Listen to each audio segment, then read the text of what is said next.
এই যে গুন্ডা ভাই, আপনার মাসেলগুলো তো বেশ, জিম করেন নাকি বস্তা টানেন? চুপচাপ থাকুন। আপনার থেকে 3 বছরের ছোট আমি, তাই ভাই ডাকার দরকার নেই। আর মনে রাখবেন, আমি আপনার কিডন্যাপার, জিম ইনস্ট্রাক্টর না। ও মা, বয়সে ছোট কি করে জানলেন? আপনার বান্ধবীদের সাথে যখন কথা বলতেন শুনেছি। আপনার জন্মসাল। ও, তাহলে আমাকে ফলো করতেন? ফলো না করলে কিডন্যাপ করি? তা ফলোটা কই করতেন? আমার ভার্সিটি? না, সেখানে তো যাইনি। আপনার ভার্সিটি চিনি না, তবে রেস্টুরেন্টে বেশ কবার দেখেছি বান্ধবীদের সাথে। আর এই আপনি এত বকবক করেন কেন? কিডন্যাপ করেছি, আপনি ভয় পাবেন? আপনি তো আড্ডা জুড়ে দিছেন।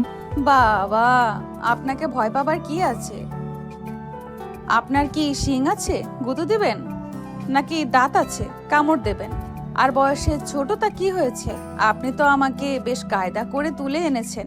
তা নীল সাহেব, আপনার এই সিক্স প্যাক কি শুধুই দেখানোর জন্য, নাকি রশিটা একটু লুজ করতেও পারেন? একদম ফালতু কথা বলবেন না। এখন আপনার বাবাকে ফোন করব। মোটা অঙ্কের টাকা না দিলে আপনাকে এই বনেই মাটি দেব। আরে তাই তো, আমার ড্যাডি তো অনেক রিচ। তাড়াতাড়ি কল করুন, দেরি করছেন কেন? নীল অবাক হলো। কিডন্যাপ হয়ে কেউ এত খুশি হয়? নেন, নাম্বার বলুন। আমারটা দেব? ইয়ার কি হচ্ছে? ফ্লার্টিং করেন আপনি আমার সাথে? সে কাঁপা কাঁপা হাতে অরুণীর বাবার নাম্বারে ডায়াল করলো। ওপাশে ফোন রিসিভ হতেই নীলের গলা শুকিয়ে কাঠ। হ্যালো, হ্যালো চৌধুরী সাহেব, আপনার মেয়ে আমার কবজায় 10 কোটি টাকা নিয়ে। কি? কে তুমি? আমার অন্যিমা কই? ওকে কি করছো তুমি? না তো, পটাচ্ছি। যাই হোক, নাম্বার লিখুন 01। আরে ড্যাডিকে বলুন 15 কোটি। 10 কোটিতে কি আজকাল কিছু হয়? আর বলুন ক্যাশ না, কোল্ড বিস্কিট দিতে। নীল ফোন কানে রেখে অরুণীর দিকে হাঁ করে তাকিয়ে রইল। কই বলো? হ্যাঁ, ওই 10 কোটি না, 20 কোটি লাগবে। মানে কি? কি বলো এসব? যা বলছি তাই করেন, না হলে আপনার মেয়ে জীবিত থাকবে না। ঠিক আছে, ঠিকানা সেন্ড করো, তবে আমার মেয়ের যাতে কিছু না হয়। অরুণী আবার ইশারায় বলছে। বলো, পুলিশ ডাকলে একদম চাটনি বানিয়ে ফেলবো। ফোন রাখার পর নীলা কপাল মুছতে মুছতে বলল, আপনি আমাকে শিখিয়ে দিলেন কেন? আপনার কি মাথা খারাপ? আরে নীলু, আমার কতদিনের শখ ছিল কেউ আমার এমন জঙ্গলে কিডন্যাপ করবে, মুক্তিপণ চাইবে, জাস্ট লাইক মুভি। তোমাকে অনেক ধন্যবাদ যে তুমি আমার উইশটা পূরণ করেছো। আজব তো, আমি এখানে জীবনের ঝুঁকি নিয়ে ক্রাইম করছি, আর উনি মুভি দেখছেন। ঘটনা বলি এবার, চলুন। বনের নির্জনতা চিরে ঝিঝি পোকার ডাক শোনা যাচ্ছে। শ্যাওলা ধরা এক পুরনো কুড়ে ঘরের ভেতর একটা টিমটিমে হারিকেন জ্বলছে। সেখানে চেয়ারের সাথে রশ্মি দিয়ে বাঁধা চৌধুরী ভিলার রাজকন্যা অরণি, আর তার সামনে দাঁড়িয়ে আছে 20 বছর বয়সী টকবকে যুবক নীল। পরনে ছেঁড়া জিন্স আর কালো শার্ট, চোখে মাস্তানি চাউনি। সে আসলে অরণিকে কিডন্যাপ করে এনেছে, কিন্তু নীল জানতো না সে যাকে কিডন্যাপ করেছে সে আসলে একটা চলন্ত অ্যাটম বোম। খুব খিদে পেয়েছে নীলু, আমার জন্য একটা চিজ বার্গার আর কোক নিয়ে এসো তো। বার্গার? এই ঘন জঙ্গলে কি হোম ডেলিভারি চলে? এখানে লতা পাতা আর বুনো ফল আছে, খাবেন? ছি, আমি কি গরু ছাগল? যাও বার্গার আনো বলছি। নীল মেজাজ হারিয়ে রশিটা খুলে দিল। নেন, হাত খুললাম। মনে হচ্ছে না আপনি পালাবেন। আমায় বার্গার খুঁজতে হবে। কি, পালাবেন না তো? আরে না, তোমার মতো হ্যান্ডসাম কিডন্যাপার পেলে আমি কি পালাতে পারি? বিশ্বাস করো। নীল পাশের ঘর থেকে নিজের জন্য আনা শুকনো রুটি আর ডাল নিয়ে এলো। এই নিন খান, এটাই জুটবে এখন। এই ছাইপাশ আমি খাবো? ও মাই গড, আমার পেটে তো আলসার হয়ে যাবে। ওরে আমার বড় লোক রে, নবাবের বেটি, খান বলছি, না হলে না খেয়েই মরবেন। এই না বললে বার্গার আনবে। বলছি, পরে ভাবলাম কই পাবো না। নীলের ধমক শুনে অরুণী ঠোঁট উল্টে ছোট বাচ্চার মতো ভ্যা করে কেঁদে দিল। নীল আকাশ থেকে পড়ল। আরে থামেন থামেন, মহা মুসিবত তো। আপনি কাঁদছেন কেন? তুমি আমাকে ধমক দিলে কেন? মাস্তানি দেখাচ্ছ? আমি ড্যাডিকে বলে দিব। আচ্ছা বাবা, ভুল হয়েছে, কান ধরছি। এখন থামেন, আমি দেখছি আশেপাশে কোনো দোকান টোকান পাওয়া যায় কিনা বা বার্গার পাওয়া যায় কিনা। আপনি খবরদার এই ঘর থেকে বের হবেন না। আচ্ছা, বের হব না। নীল ঘর থেকে বের হতেই অরুণী চোখের জল মুছে একটা শয়তানি হাসি দিল। সে চুপি চুপি পেছনের জানালা দিয়ে লাফিয়ে বাইরে বেরিয়ে পড়ল। অন্ধকারে দিক বিদিক না দেখেই সে দৌড়তে শুরু করলো। এদিকে নীল অনেক খুঁজে বেশ দূরে একটা দোকান পেল। ও কাকু, দুটো বার্গার দাও তো। বসেন বাবু। দোকানি দুটি বার্গার প্যাকেট করে। নীল অবাক হয়ে যায়। কিন্তু এইখানে বার্গারের দোকান আসলো কই থেকে কাকু? জঙ্গলেও বার্গার পাওয়া যায়? ওই আপনাদের মতো 2-4 জন আছে বাবু, তাদের জন্য। কাকু দাঁত বের করে হাসি দেয়।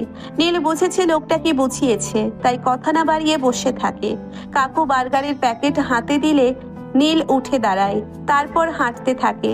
হঠাৎ সামনে নীলের সাথে ধাক্কা লাগে কারো। নীল হাতে একটা প্যাকেট নিয়ে ফিরছিল তখন সামনে তাকিয়ে নীল চমকে ওঠে। ইস, ধরা পড়ে গেলাম। নীল দেখে এ তো অরুণী। সে পালাচ্ছে। নীলের চোখ কপালে। ওরে শয়তান মেয়ে, আপনি না বললেন পালাবেন না? এত বড় হিম্মত! অরুণী কথা না বলে উঠে দৌড় লাগায়। নীল তাকে ধরার জন্য দৌড় দিল। অরুণীও শাড়ির সামলে দৌড়তে দৌড়তে ঝোপের আড়ালে লুকিয়ে পড়ার চেষ্টা করলো। এক পর্যায়ে নীল তাকে জাপটে ধরে ফেললো। অরুণী নীলের বুকে দুমদাম কিলঘুষি মারতে শুরু করলো।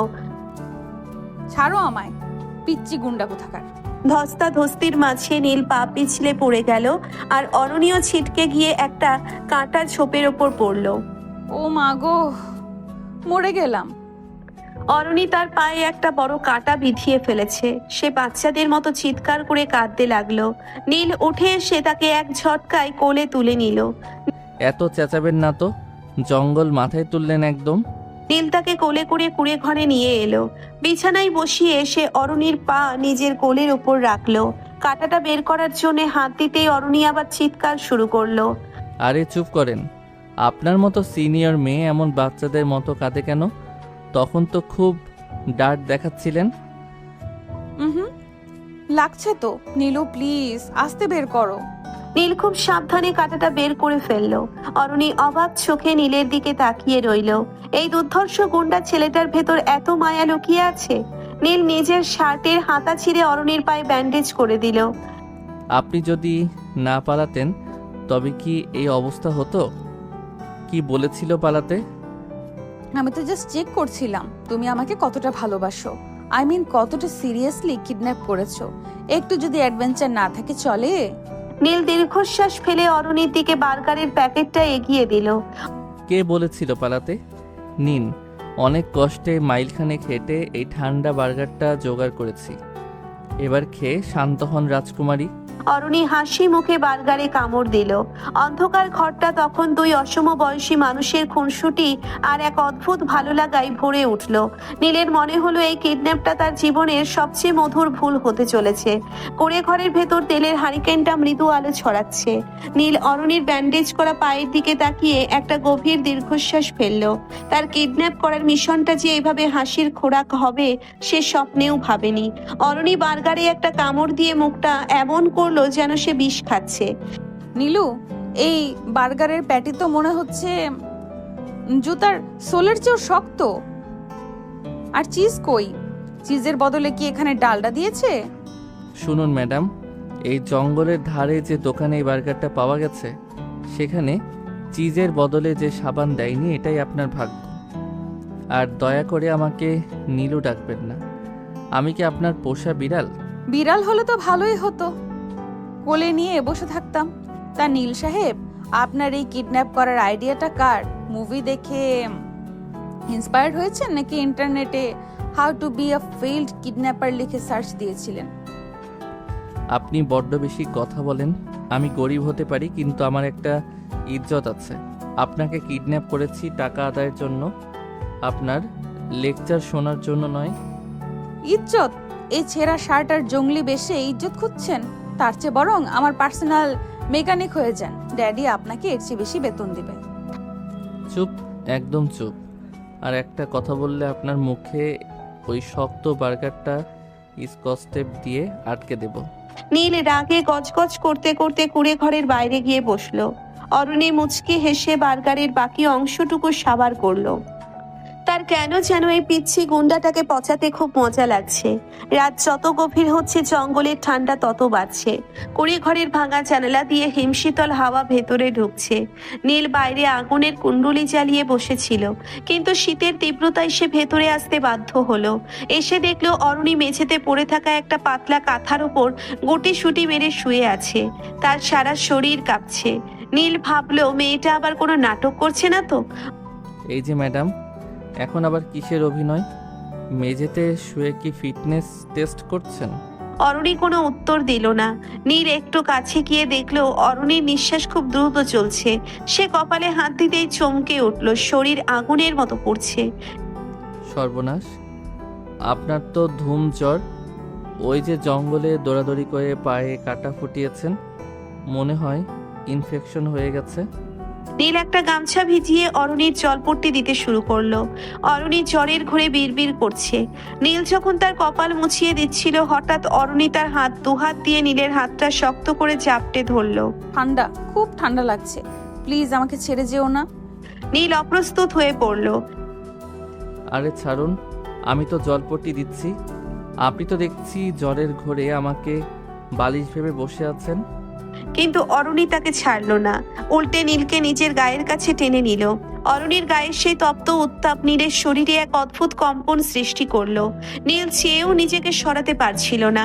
জ্বরের ঘোরে থাকা অরুণী এখন সম্পূর্ণ অবুঝ। সে নীলকে জড়িয়ে ধরে তার বুকের ভেতর মুখ লুকালো। নীলের পৌরুষার অরুণীর নারীত্বের ঘ্রাণ সেই নিস্তব্ধ ঘরে এক মায়াবী পরিবেশ তৈরি করলো। নীল অনুভব করলো অরুণীর উষ্ণ নিঃশ্বাস তার গলায় আছড়ে পড়ছে। ঘোরেই বিড়বিড় করে বলল, নীল, কেন আমাকে এত কষ্ট দাও? তার কণ্ঠস্বরে এক করুণ আরতি ছিল। নীল বোকা বনে গেল। জ্বরের ঘোরে মেয়েটা কি বকছে আনমনেই অরুণীর চুলে হাত রাখলো। ধীরে ধীরে পরিস্থিতি চাপে পাল্টে গেল। জ্বরের সেই তপ্ত উত্তাপ কখন যে কামনায় রূপ নিল তারা কেউ টের পেল না। নীল অরুণীর বুকটা তুলে ধরলো। হারিকেনের নিভু নিভু আলোয় অরুণীর ঠোঁট দুটো কামরাঙা ফলের মতো লাল হয়ে আছে। নীল নিজের নিয়ন্ত্রণ হারালো। সে অরুণীর ওষ্ঠে নিজের ওষ্ঠ ডুবিয়ে দিল। অরুণীও ঘোরের মাঝে সাড়া দিতে লাগলো। দুজনের শরীরের ঘর্ষণ আর তপ্ত নিঃশ্বাস সেই শীতল কুড়ে ঘরকে এক উষ্ণ অগ্নিকুণ্ডে পরিণত করলো। নীলের হাত অরুণীর জামার বোতামগুলো আলগা করতে শুরু করলো। শরীরের প্রতিটি ভাঁজে নীলের আঙ্গুলের ছোঁয়া অরুণীর জ্বরের ঘোরের তৃষ্ণাকে আরো বাড়িয়ে দিচ্ছিল। নীল খুব শান্তর পরে অরুণীর নমনীয় শরীরকে নিজের করে নিতে শুরু করলো। তাদের মিলন ছিল অনেকটা ঝড়ের মতো, তীব্র, আদিম এবং অনিবার্য। মেঝের সেই সাধারণ কাঁথার উপর তারা একে অপরের মাঝে বিলীন হয়ে গেল। প্রতিটি স্পর্শে ছিল আগুনের আঁচ, আর প্রতিটি নিঃশ্বাসে ছিল নিবিড় পাওয়ার ব্যাকুলতা। কি দীর্ঘক্ষণ ধরে চলা সেই গম্ভীর এবং বিস্তারিত শারীরিক ঘনিষ্ঠতা তাদের দুজনকে ক্লান্তির চরম সীমায় পৌঁছে দিল। শেষে তারা একে অপরকে জড়িয়ে ধরে সেই মেঝের ওপরই গভীর ঘুমে আচ্ছন্ন হয়ে পড়ল। ভোরের প্রথম আলো যখন কুড়ে ঘরের ফুটো দিয়ে ভেতরে ঢুকলো, তখন নীল আর অরুণী একে অপরের বাহুডোরে বন্দী। অরুণীর জ্বর ছেড়ে গেছে, কিন্তু তার গায়ের ওপর নীলের হাত আর নীলের গায়ের ওপর অরুণীর পা অবস্থাটা বড্ড শোচনীয়। প্রথম চোখ মেলল অরুণী। সে দেখলো তার শরীরের অর্ধেকটা অনাবৃত এবং সে একজন কিডন্যাপারকে জড়িয়ে ধরে শুয়ে আছে। অরুণী ফোন কাটলো, চিৎকার দিয়ে উঠলো, মরে গেছি রে। অরুণী কান ফাটানো চিৎকার দিয়ে ওঠে। আকাশ থেকে পড়ার মতো লাফিয়ে উঠল নীল। সে দেখলো তার গায়ের শার্টের অর্ধেক বোতাম নেই এবং অরুণী তার দিকে খুনি দৃষ্টিতে তাকিয়ে আছে। এসব কি? আপনি আমার উপর এভাবে শুয়ে আছেন কেন? আমি কি আপনার লেপ নাকি? চুপ কর হারামি, তুই আমার ইজ্জত নিয়েছিস। তুই কিডন্যাপার না, তুই তো একটা জানোয়ার। আরে শোনেন তো, আপনি তো আমাকে জাপটে ধরেছিলেন জ্বরের ঘোরে। আপনি তো আমাকে নীলু নীলু বলে টেনে নিলেন। আমি তো ভেবেছিলাম আপনি মারা যাচ্ছেন, তাই সেবা করতে গিয়েছিলাম। সেবা? এই তোর সেবা? তুই আমার জামার বোতাম খুলে সেবা করিস? পিচ্চি শয়তান! ড্যাডিকে বলে তোকে আমি ফাটা কেষ্টে ঝুলাবো। আরে আমার শার্টের বোতামগুলো তো আপনিই টেনে ছিঁড়েছেন। দেখুন আমার বুকে নখের দাগ। আপনি কি আমাকে কিডন্যাপ করেছেন নাকি আমি আপনাকে? দুজনেই বিছানা থেকে ছিটকে দূরে গিয়ে দাঁড়ালো। অরুণী রাগে আর লজ্জায় নিজের শাড়ি ঠিক করতে লাগলো, আর নীল নিজের ছেঁড়া শার্টের দিকে তাকিয়ে কপাল চাপড়াতে লাগলো। দুজনের মুখেই এখন হাজারটা অভিযোগ, কিন্তু ভোরের সেই শীতল হাওয়ায় রাতের সেই উষ্ণতা তখন দুজনকে মনে করিয়ে দিচ্ছিল যে ঘটনাটা আসলেও ঘটে গেছে। এখন কি হবে? আর হবে, মুক্তিপণের টাকায় নতুন শার্ট কিনবো আর আপনার জন্য পিল কিনবো। এখন চুপচাপ বসুন, ড্যাডির ফোন আসার সময় হয়েছে। অরুণী ফোঁস করে একটা নিঃশ্বাস ফেললো। এই অদ্ভুত সম্পর্কের মোর্চে কোথায় গিয়ে থামবে তা এখন দুজনেরই অজানা। কিছুক্ষণ পর বনের স্নিগ্ধতা চিরে পুলিশের সাইরেনের শব্দ আর অরুণীর বাবার আকাশ বাতাস কাঁপানো চিৎকার প্রতিধ্বনিত হচ্ছে। অরুণী আর নীল এখন বনের গভীরে অরুণী আর হিমেল এখন তখন বনের গভীর ঝোপের ভেতর লুকিয়ে তারা দৌড়ে ছিটছিল। আরে আপনি দৌড়াচ্ছেন কেন? আপনার বাবা তো টাকা না এনে উল্টা আমাকে পুলিশে দিতে আসছে। সেজন্যই আপনার সাথে দৌড়াচ্ছি। বাবার উপর রাগ করলাম, ভেবেছি অর্ধেক টাকা আমি মারবো। আজব।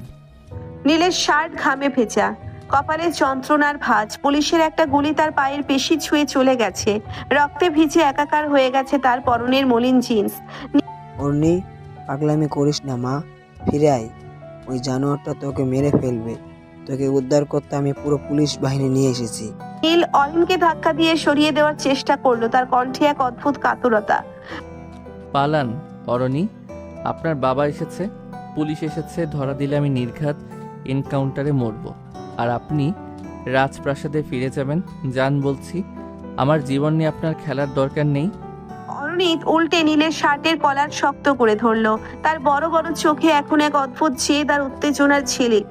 চুপ করো, চুপ করো তো পিচ্চি গুন্ডা। এখন ধরা দিলে তো লাইফটা আবার সেই বোরিং ড্রয়িং রুমে বন্দি হয়ে যাবে। আর তোমাকে এই অবস্থায় ফেলে আমি যাব? No, never. চলো দৌড়াও। নীল অবাক হয়ে দেখলো যে মেয়েটা একটু আগে পালাতে গিয়ে পায়ে কাটা ফুটিয়ে বাচ্চাদের মতো কাঁদছিল, সে এখন তাকে নিজের কাঁধে ভর দিয়ে বনের আরো গভীর টেনে নিয়ে যাচ্ছে।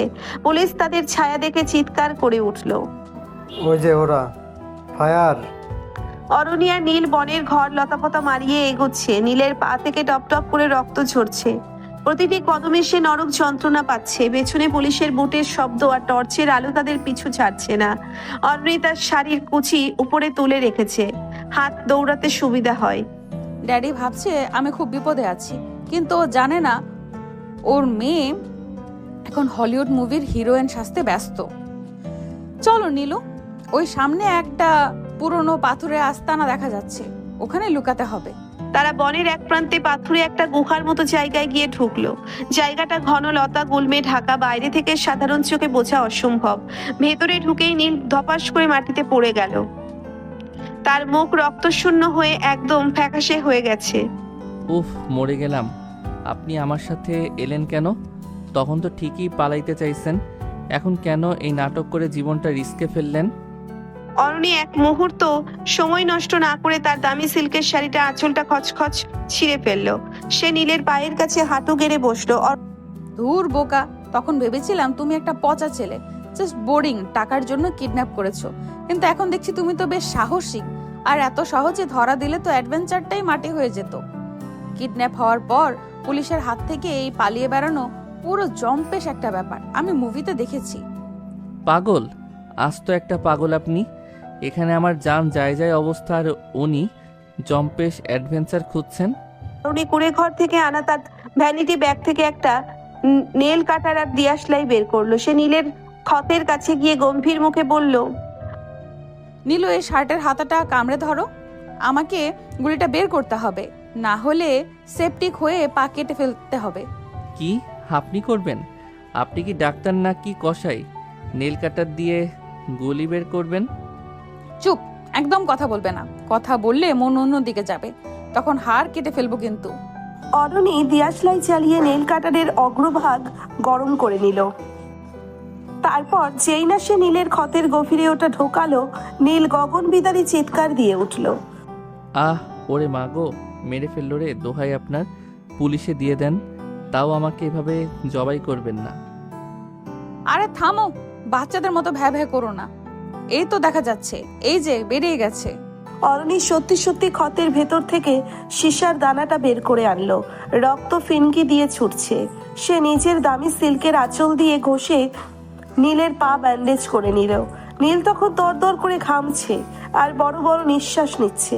অরণি তার কপালে জমে থাকা ঘাম নিজের হাত দিয়ে আলতো করে মুছে দিয়ে বলল, এখন কেমন লাগছে বাবু?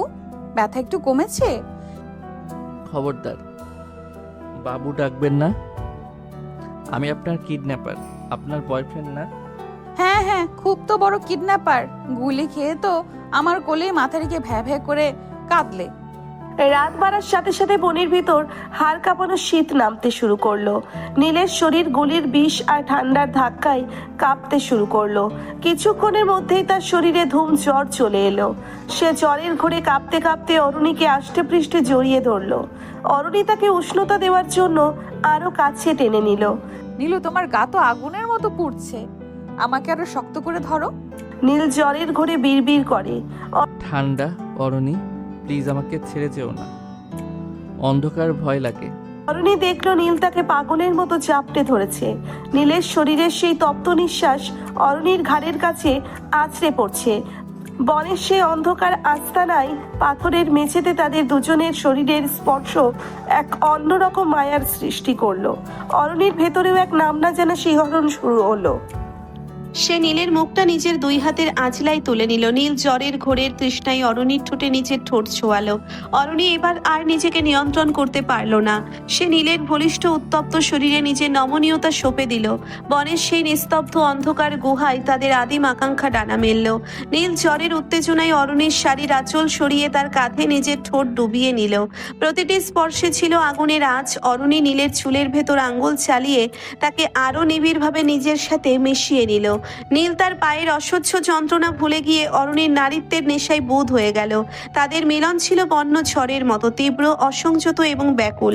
নীলের ঘামে ভেজা পেশিবহুল বুক আর অরুণীর নরম তপ্ত শরীরের ঘর্ষণে সেই অন্ধকার গুহা যেন এক উষ্ণ স্বর্গ হয়ে উঠল। দীর্ঘ সময় ধরে চলা সেই শরীরী খেলায় তারা একে অপরকে সম্পূর্ণ নিঃশেষ করে দিল। কামনার সেই চরম মুহূর্তে বনের হিংস্রতাও যেন থমকে গিয়েছিল। শেষে তারা একে অপরকে নিবিড়ভাবে জড়িয়ে ধরে সেই মেঝের ওপরই গভীর ঘুমে তলিয়ে গেল। সকালে যখন সূর্যের আলো ঝোপের ফাঁক দিয়ে গুহার ভেতরে ঢুকলো, নীলের ঘুম প্রথম ভাঙল। সে দেখলো অরুণী তার বুকের ওপর মাথা রেখে অঘরে ঘুমোচ্ছে। গত রাতের কথা সব মনে পড়তেই নীলের মেজাজ চড়ে গেল। সে অরুণীকে সজোরে ধাক্কা দিয়ে সরিয়ে বলল, এসব কি? আপনি আবার আমার সুবিধা নিলেন কেন? আপনি কি মানুষ নাকি সুযোগ সন্ধানী ডাইনি?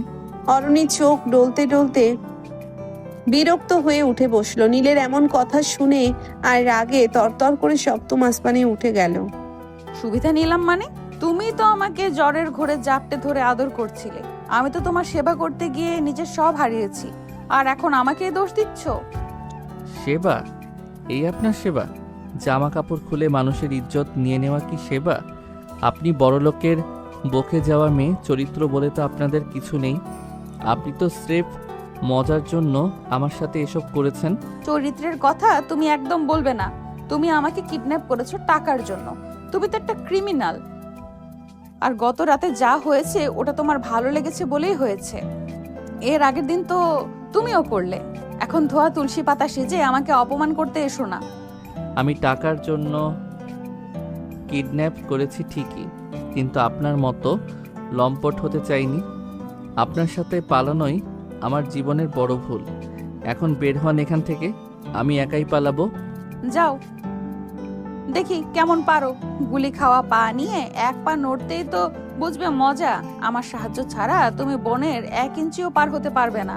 দুজনেই রাগে দুই দিকে মুখ ঘুরিয়ে বসে রইল। একদিকে পুলিশ বন ঘিরে ফেলেছে, অন্যদিকে গুহার মাঝে এই দুই পলাতক যুগলের ঝগড়া তুঙ্গে। অরুণী মনে মনে ভাবলো, আর এই অসভ্য ছেলেটাকে নিয়ে কি যে করি। মায়া দেখিয়েছেই বড় ভুল করেছি। নীল ভাবছিল, এই মেয়েটা কিডন্যাপার না, ও তো আমার মান সম্মান আর জীবনের জন্য বড় আজরাইল। গুহার ভেতর ঝগড়াটা তখন বিশ্বযুদ্ধের রূপ নিয়েছে। অরুণী তার শাড়ির আঁচলটা ঠিক করতে করতে নীলকে অভিশাপ দিচ্ছে, আর নীল তার ব্যান্ডেজ করা পা নিয়ে খুঁড়িয়ে খুঁড়িয়ে গুহার দেওয়ালে লাথি মারার চেষ্টা করছে। ঠিক সেই মুহূর্তেই ঝোপঝাড় ছিঁড়ে একদল মানুষ চিৎকার করতে করতে বেরিয়ে এলো। তাদের হাতে বর্ষা, গায়ে ছাল বাকল আর মাথায় অদ্ভুত সব পালক। তারা কোনো পুলিশ নয়, তারা এই বনেরই এক আদিম উপজাতি গোষ্ঠী। নীল আর অরুণী ভয়ে একে অপরকে জড়িয়ে ধরলো। একটু আগের ঝগড়া নিমেষেই উধাও। এরা কারা? আপনার ড্যাডি কি এখন অ্যামাজন থেকে লোক হায়ার করেছে আমাকে ধরার জন্য? চুপ করো, এরা তো অরিজিনালি জঙ্গলি। দেখো ওদের হাতে বড় বড় বর্ষা।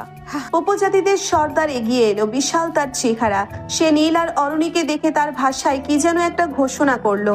সাথে সাথে একদল জঙ্গলি এসে নীলকে চ্যাংদোলা করে তুলে নিল। আরে ছাড়ো, আমাকে কোথায় নিচ্ছ? আমি কিডন্যাপার, আমি তোমাদের কলিগ। আরে ছাড়ো বলছি। অরুণীকেও তারা সম্মানের সাথে ধরে নিয়ে গেল তাদের গ্রামে। সেখানে গিয়ে নীলকে একটা বাঁশের খুঁটির সাথে বেঁধে রাখা হলো। কিছুক্ষণ পর এক বৃদ্ধা এসে নীলের শার্ট ছিঁড়ে ফেলে তাকে একটা রঙিন ধুতি পরিয়ে দিল, আর গলায় মস্ত বড় এক হাড়ের মালা। অরুণী দূর থেকে দেখে হাসিতে ফেটে পড়ল। ও মাই গড নীলু, তোমাকে তো একদম টারজান লাগছে। এখন একটা চিৎকার দাও তো দেখি। হাসবেন না অরণি, এরা আমাকে হাড়ি পাতা দিয়ে সেদ্ধ করে খেয়ে ফেলবে। আপনার জন্যই আজ আমার এই হাল। কিন্তু আসল নাটক শুরু হলো তখন, যখন সর্দার এসে ঘোষণা করলো যে তাদের গোত্রের নিয়ম অনুযায়ী কোনো কপতি যদি বনের পবিত্র গুহায় এক রাত কাটায় তবে তাদের বিয়ে দিয়ে দেওয়া অনিবার্য, না হলে বনদেবতা রুষ্ট হবেন। বনের মাঝখানে বিশাল আগুন জ্বালানো হয়েছে, ঢোল বাজছে দুমদুম দাদুম। নীলকে বরের সাজিয়ে আর অরুণীকে বুনো ফুলের মালায় কনের সাজিয়ে আগুনের সামনে বসানো হলো। সর্দার অদ্ভুত মন্ত্র পড়ছে। প্রথমে মজা হিসেবে নিলেও তারা দুজনেই তখন হতভম্ব। কি করবে না করবে ভেবে পাচ্ছে না। অরণি, কিছু একটা করুন। আমি এই জঙ্গলি বিয়ে করতে চাই না। আমার এমনিতেই লাইফ বরবাদ। আপনাকে বিয়ে করার চেয়ে কচু গাছে ফাঁসি দেওয়া ভালো। আরে চুপ করো তো, ফ্রিতে বিয়ে হচ্ছে, কোনো খরচ নেই। আর দেখো ওরা তোমাকে কত সম্মান দিচ্ছে। শ্বশুরবাড়ি হিসেবে এই জঙ্গল কিন্তু মন্দ না। আপনার তো মজাই হবে। আপনি তো রাজকন্যা, এখানে এসে রানী হয়ে যাবেন, আর আমাকে ওরা সারাদিন বল্লম দিয়ে খোঁচাবে। না রে, যাই বলি, কি যে হবে এখন। ধুর, আপনাকে তো সিরিয়াস লাগছে না? আমি ডাকি, এই যে সর্দার ভাই, আমরা বিয়ে করব না? সর্দার এগিয়ে আসলো। নীল কিছু বলতে গেলে চ্যাংদোলা করে বিয়ে পড়ানো শুরু করলো। নীল যতই ইশারায় বোঝায় সর্দার বোঝে না, উল্টে বাড়ি মারে। নীল আর ভয়ে কিছু বলে না। নীল বুঝতে পারে আর লাভ নেই, তাই বাধ্য হয়ে চুপচাপ বিয়ে করে। অরুণী হাসবে না কাঁদবে বোঝে না। অ্যাডভেঞ্চার নিতে এসে এত অ্যাডভেঞ্চার পাবে সে কল্পনাও করেনি। বিয়ে শেষ হতেই উপজাতিরা তাদের জন্য একটা বিশেষ বাসর ঘর বরাদ্দ করলো। সেটা মাটির ওপরে নয়, মস্ত বড় একটা গাছের ওপর বানানো মাচা। মই দিয়ে তাদের উপরে তুলে দেওয়া হলো এবং মইটা সরিয়ে নেওয়া হলো যাতে তারা পালাতে না পারে। আরে এসব কি হচ্ছে? এই কি করছেন আপনারা? বাহ, এটা তো দারুণ অ্যাডভেঞ্চার। আপনি আসলে পাগল। কি সব বিয়ে হচ্ছে, আবার গাছের উপর বাসর করতে দিছে? এসব কোনো কথা? এই যে ভাই, এইসব কি? চিং পাং চুং হুক্কা হু। নীল ডাক দিলে সর্দারের লোকেরা বর্ষা দিয়ে খোঁচা দেয়। নীল আহ করে ওঠে। অরুণী হাসতে থাকে। নীল চিন্তা ভয়ে শেষ, কিন্তু অরুণী গোটা বিষয়টা খুব মজা হিসেবে নিয়ে নিয়েছে। গাছের ওপরে সেই ছোট্ট মাচায় অরুণী আর নীল এখন একদম একা। নিচে জঙ্গলিদের নাচের শব্দ শোনা যাচ্ছে। গাছের ডালে ঝোলানো হারিকেনটা দুলছে। নীল এক কোণে বসে গাল ফুলিয়ে আছে। কি হলো বর সাহেব, বাসর রাতে কি বউয়ের সাথে ঝগড়া করেই কাটাবেন? শুনুন, গত রাতে যা হয়েছে ওটা ছিল একটা ভুল, কিন্তু এই জঙ্গলিরা যা করলো ওটা তো একটা ট্র্যাজেডি। অরুণী মুচকি হেসে নীলের কাছে এগিয়ে এলো। বনের ফুলের গন্ধে অরুণীর সারা শরীর মম করছে। সে নীলের হাড়ের মালাটা টেনে নিজের দিকে ফেরালো। নীলু, গত রাতটা যদি ভুল হয় তবে আজ রাতটা কিন্তু একদম অফিসিয়াল। জঙ্গলিদের মতে আমি এখন তোমার বউ, আর এই ড্রেসে তোমাকে যা হট লাগছে না। নীল অরুণীর চোখের দিকে তাকালো। অরুণীর সেই দুষ্টুমি মাখা চাহনি নীলের ভেতরের সব রাগ জল করে দিল। সে অরুণীর কোমর জড়িয়ে ধরল। আপনি আসলেও একটা ডাইনি, মানুষকে পাগল করতে জানেন। অরুণী নীলের ঠোঁট আঙ্গুলে রাখলো। চুপ, আজ আর কোনো ঝগড়া নয়। অরুণী নীলের ঠোঁটে আঙ্গুল রাখলো। তাদের তখন কি হলো কে জানে। যেই দুজন দুজনকে দেখতে পারে না, সারাক্ষণ টম অ্যান্ড জেরির মতো লেগে থাকে, তারা মুহূর্তেই দুজন দুজনের জন্য কেমন আচ্ছন্ন হয়ে গেল। গাছের ওপর সেই দোলায়মান মাচায় তাদের রোম্যান্স আবার শুরু হলো। নীল অরুণীর বুনো ফুলের মালাটা ছিঁড়ে ফেললো। অরুণীর তপ্ত শরীর নীলের হাতের ছোঁয়ায় বারবার কেঁপে উঠছিল। নীল এবার আর কোনো দ্বিধা করলো না। সে অরুণীর নমনীয় শরীরে নিজের পৌরুষের ছাপ রেখে দিতে চাইল। অরুণীর ঘাড়ের কাছে নীলের দাঁতের কামড় আর তপ্ত নিঃশ্বাসে অরুণী বিবহিত হয়ে পড়ল। গাছের পাতার খসখস শব্দ আর নিচে জ্বলতে থাকা আগুনের আভার মাঝে তারা একে অপরের মাঝে হারিয়ে গেল। আহ নীল, আরো জোরে, পাগল করে দাও। আজ তোমায় খেয়ে নিব সিনিয়র। কি সব বলে? নীলের প্রতিটি স্পর্শ ছিল আগের চেয়েও অনেক বেশি উন্মাদনাময়। সে অরুণীকে নিজের নিচে চেপে ধরে তার নারীত্বের প্রতিটি ভাঁজে বিচরণ করতে লাগলো। অরুণী উত্তেজনায় নীলের পিঠে নিচের নখ বসিয়ে দিল। বনের নির্জনতায় তাদের দুজনের ঘন নিঃশ্বাস আর মাচার ক্যাচক্যাচ শব্দ একাকার হয়ে গেল। সেই দীর্ঘ শারীরিক মিলন তাদের সম্পর্কের সব দেওয়াল ভেঙে চুরমার করে দিল। ভোরে যখন পাখির ডাকে দুজনের ঘুম ভাঙল, নীল দেখলো নিচে জঙ্গলিরা সব ঘুমে কাদা। সে চুপি চুপি একটা লতা ধরে নিচে নামার বুদ্ধি করলো। অরণি, এখনই সুযোগ, চলো পালাই। তারা যখন গাছ থেকে নামলো, ঠিক তখনই বনের ঝোপ ছিঁড়ে পুলিশের এক বিশাল দল বেরিয়ে এলো, সাথে অরুণীর বাবা। ওই তো আমার মেয়ে, আর ওই শয়তানটা ওকে জঙ্গলি সাজে রেখেছে। নীল অরুণীর হাত ধরে দৌড় দিল। পালাতে থাকুন, আজ না হয় পুলিশ, না হয় জঙ্গলি, কাউকে না কাউকে তো ফেস করতেই হবে।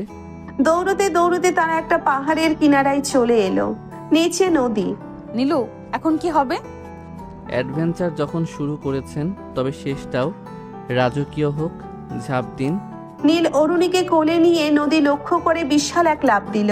পুলিশের গুলি তাদের মাথা ছুঁয়ে বেরিয়ে গেল। পানিতে পড়ার পর নীল অরুণীকে টেনে তুলল এক বালুচরে। বালুচরে শুয়ে দুজনেই হাঁপাচ্ছে। অরুণীর বুনো সাজ এখন পানিতে ভেজা, আর নীলের হাড়ের মালাটা মাঝখান থেকে ভেঙে গেছে। অরুণী হেসে কুটি কুটি হয়ে যায়। নীলু, আমাদের বিয়েটা কিন্তু দারুণ ছিল। চুপ করুন। গত রাতের পর থেকে যে আপনি আমার অফিসিয়াল বউ, এখন ড্যাডির কাছে গিয়ে কি বলবেন? বলবো তোমার কিডন্যাপার ফেল করেছে, কিন্তু তোমার জামাই পাশ করে গেছে। এরপর তারা রাস্তায় গিয়ে একটা বাসে উঠল। ভিজে সপসপে পোশাকে একটা লোকাল বাসের পেছনের সিটে বসে আছে নীল আর অরুণী। বাসের যাত্রীরা আর চোখে তাকাচ্ছে এই অদ্ভুত যুগলটির দিকে। নীলু, সত্যি বলছি, এমন বিয়ে জীবনেও দেখিনি। আদিবাসী সর্দারের ওই মন্ত্র আর গাছের ওপর বাসর, অ্যাডভেঞ্চার জাস্ট জোস ছিল, পুরো মুভি ভাইব। নীল বিরক্ত হয়ে জানালার বাইরে তাকিয়ে বলে, আজব, আপনার কাছে এটা অ্যাডভেঞ্চার? আপনি কি আসলেও বোঝেন যে আমাদের সাথে কি হয়েছে? আমাদের বিয়ে হয়ে গেছে, আপনি আমার 3 বছরের সিনিয়র, আর এই সিচুয়েশনে আপনার হাসি পাচ্ছে? আপনার ড্যাডি পুলিশ দিয়ে আমার পা ঝাঁঝরা করে দিচ্ছে, আর আপনি জোস খুঁজছেন? হ্যাঁ, এই যে জুনিয়র বরের সাথে বিয়ে, এটাও তো একটা বিশাল অ্যাডভেঞ্চার। 3 বছরের ছোট বর, মন্দ কি? বেশ কিউট একটা ব্যাপার। কিউট? আমার লাইফটা বরবাদ হয়ে গেল আর আপনি কিউট খুঁজছেন? শুনুন ম্যাডাম, এখান থেকে শহরে গিয়ে সবার আগে আমি আপনার সাথে ডিভোর্স নেব। আপনার মতো পাগলি মেয়ের সাথে থাকা মানে নিজের গলায় নিজে ফাঁসি দেওয়া। এই বিয়ে কেউ মানবে না। তোমার সাথে থাকার আমারও বড্ড শখ, তাই না? তবে যা হয়েছে সেটা এনজয় করছি। তুমি বড্ড বেরসিক নীল, সারাক্ষণ শুধু ডিভোর্স করো কেন? আজব, আপনি তো লাইফটাকে বড্ড হেয়ালি বানিয়েছেন। বড় লোকের বেটি তো, টাকা আছে, যা ইচ্ছা তাই করছেন। এই বিয়েটা সমাজের কাছে একটা প্রহসন, আমরা কালই সব শেষ করে দেব। শহরে পৌঁছে অরুণীর বাড়ির কাছাকাছি এসে নীল নামলো। অরুণীর বাবা বিশাল গাড়ি নিয়ে তাকে নিতে এসেছেন। নীল ঝোপের আড়ালে দাঁড়িয়ে রইল যাতে কেউ তাকে না দেখে। শুনুন অরণি, এখন থেকে আমরা আলাদা। আপনি আমার প্রাসাদে যান, আপনি আপনার প্রাসাদে যান, আমি আমার মেসে এই কয়েকদিনের ঘটনা একটা দুঃস্বপ্ন ভেবে ভুলে যাবেন। কলেজে বা বাইরে কেউ যেন না জানে আমাদের মাঝে কি হয়েছে, বিশেষ করে ওই বিয়ে আর বাসরের কথা। আচ্ছা বাবা, দেব ডিভোর্স। আমারও বড্ড দায় পড়েছে তোমার মতো বোরিং জুনিয়রকে নিয়ে ঘর করার, কিন্তু আবার কোথাও আমাকে দেখলে যেন না চেনার ভান করো না। তবে খবর আছে, তুমি কিন্তু কিউট আছো। পাগল নাকি? অরুণী গাড়িতে উঠে গেল। নীল একটা দীর্ঘশ্বাস ফেলে নিজের মেসের দিকে হাঁটা দিল। তার মনে হলো যাক, আপদ বিদায় হয়েছে, এখন আবার শান্তিতে ক্লাস করা যাবে। পরদিন সকালে নীল কলেজে এসেছে। তার পায়ে ব্যান্ডেজ, হাতে হালকা চোট। বন্ধুদের সাথে ক্যান্টিনে আড্ডা দিচ্ছে। নীল তার কিডন্যাপারের ঘটনাটা এমন ভাবে সাজিয়ে বলছে যেন সে একাই বনের সব বিপদ জয় করেছে। বুঝলি দোস্ত, জঙ্গলটা একদম ডেঞ্জারাস ছিল। আমি একাই 10টা গুন্ডার সাথে লড়েছি, তারপর কোনো মতে পালিয়ে এসেছি। ঠিক তখনই কলেজের গেটে একটা সাদা রঙের অডি এসে থামলো। গাড়ি থেকে নামলো এক গ্ল্যামারাস তরুণী, পরনে দামি সালোয়ার কামিজ, চোখে সানগ্লাস। কলেজের সব ছেলে হাঁ করে তাকিয়ে আছে। নীল তাকিয়েই চমকে উঠল। তার হাতের চায়ের কাপটা টেবিলের উপর পড়ে গেল। ওত্তরি, এই মাল এখানে কেন? এর তো এখানে আসার কথা না। আরে নীল, তুই এই মেয়েকে চিনিস নাকি? উনি তো অরণি আপু, আমাদের 3 ব্যাচ সিনিয়র। হ্যাঁ রে, অনেক বড় লোকের মেয়ে, চৌধুরী গ্রুপের একমাত্র উত্তরাধিকারী। কলেজে খুব একটা আসেই না, কিন্তু আজ হঠাৎ কেন এলো কে জানে। হেব্বি লাগছে না? নীল বুঝতে পারলো বিপদ আসন্ন। সে টেবিলের নিচে লুকানোর চেষ্টা করলো। তোরা বলিস আমি এখানে নেই, আমি পালাই রে। কিন্তু কেন? 1 মিনিট, তোরা দুজনকে চিনিস? আপাতত কথা বলিস না। কিন্তু অরুণীর চোখকে ফাঁকি দেওয়া অসম্ভব। অরুণী চশমাটা কপালে তুলে চারিদিকে তাকালো এবং নীলকে দেখেই একটা পৈশাচিক হাসি দিল। সে সোজা নীলের টেবিলের সামনে চলে এলো। ওই যে হিরো, কোথায় লুকানোর চেষ্টা করছো নীল? নীল সোজা হয়ে দাঁড়িয়ে একটা কৃত্রিম হাসি দিল। তার বন্ধুরা অবাক চোখে দুজনের দিকে তাকাচ্ছে। নীল দাঁত চেপে বন্ধুদের উদ্দেশ্যে বলছে, যা তুই শেষ, দেখে ফেলেছে। আরে অরণি আপু, আপনি এখানে কেমন আছেন? মানে আপনি তো বড় মানুষ, আমাদের মতো ছোটদের টেবিলে কেন? উফ, কি বলি, এই কলেজে কেন আপনি? আরে নীলু, তুমি তো ফর্মাল হয়ে গেলে কবে থেকে? জঙ্গল থেকে ফেরার পর কি আমাকে ভুলে গেছো? ও মা, পা দেখি ব্যান্ডেজ করা, খুব লেগেছে বুঝি? আর এখানে তো আমি পড়ি, কিন্তু তুমি এখানে? নীল মনে মনে বিড়বিড় করলো। ভুলবো কি করে? ডাইনি তো আমার রক্ত চুষে খেয়েছে, কিন্তু বন্ধুদের সামনে সে তো আর বলতে পারে না যে এই মেয়ে আমার জঙ্গলি বউ। আসলে আপু, উনি দয়া করে আমার মতো গরিবকে একটু হেল্প করেছিলেন। জঙ্গলে পথ হারিয়ে ফেলেছিলাম তো। উনি বড় মানুষ, বড়দের তো বড় মনে হয়। তা আপু, আপনার বাবার সেই বিশাল ডগটা কেমন আছে? আপনার মতোই কি চেঁচায়? বন্ধুরা অবাক হয়ে নীলের দিকে তাকালো। অরুণী আপুকে এভাবে পচানোর সাহস কারো নেই। নীলু, বেশি কথা বলছো কিন্তু। তুমিই তো বললে খুব বীরত্ব দেখিয়েছো। তা ওই যে রাতে আমাকে আমার কোলে মাথা রেখে কাঁদলে ভ্যা ভ্যা করে, ওটা বন্ধুদের বলনি? নীলের ইজ্জত তখন পাংচার হওয়ার দশা। আরে না না আপু, মজা করছেন। উনি তো খুব রসিক মানুষ। তা আপু, আপনি 3 ব্যাচ সিনিয়র, আপনার না এখন হবু জামাইয়ের সাথে থাকার কথা, এখানে জুনিয়রদের ডিস্টার্ব করছেন কেন? অরুণী নীলের খুব কাছে গিয়ে ফিসফিস করে, জামাই তো আমার সামনে দাঁড়িয়ে পটর পটর করছে।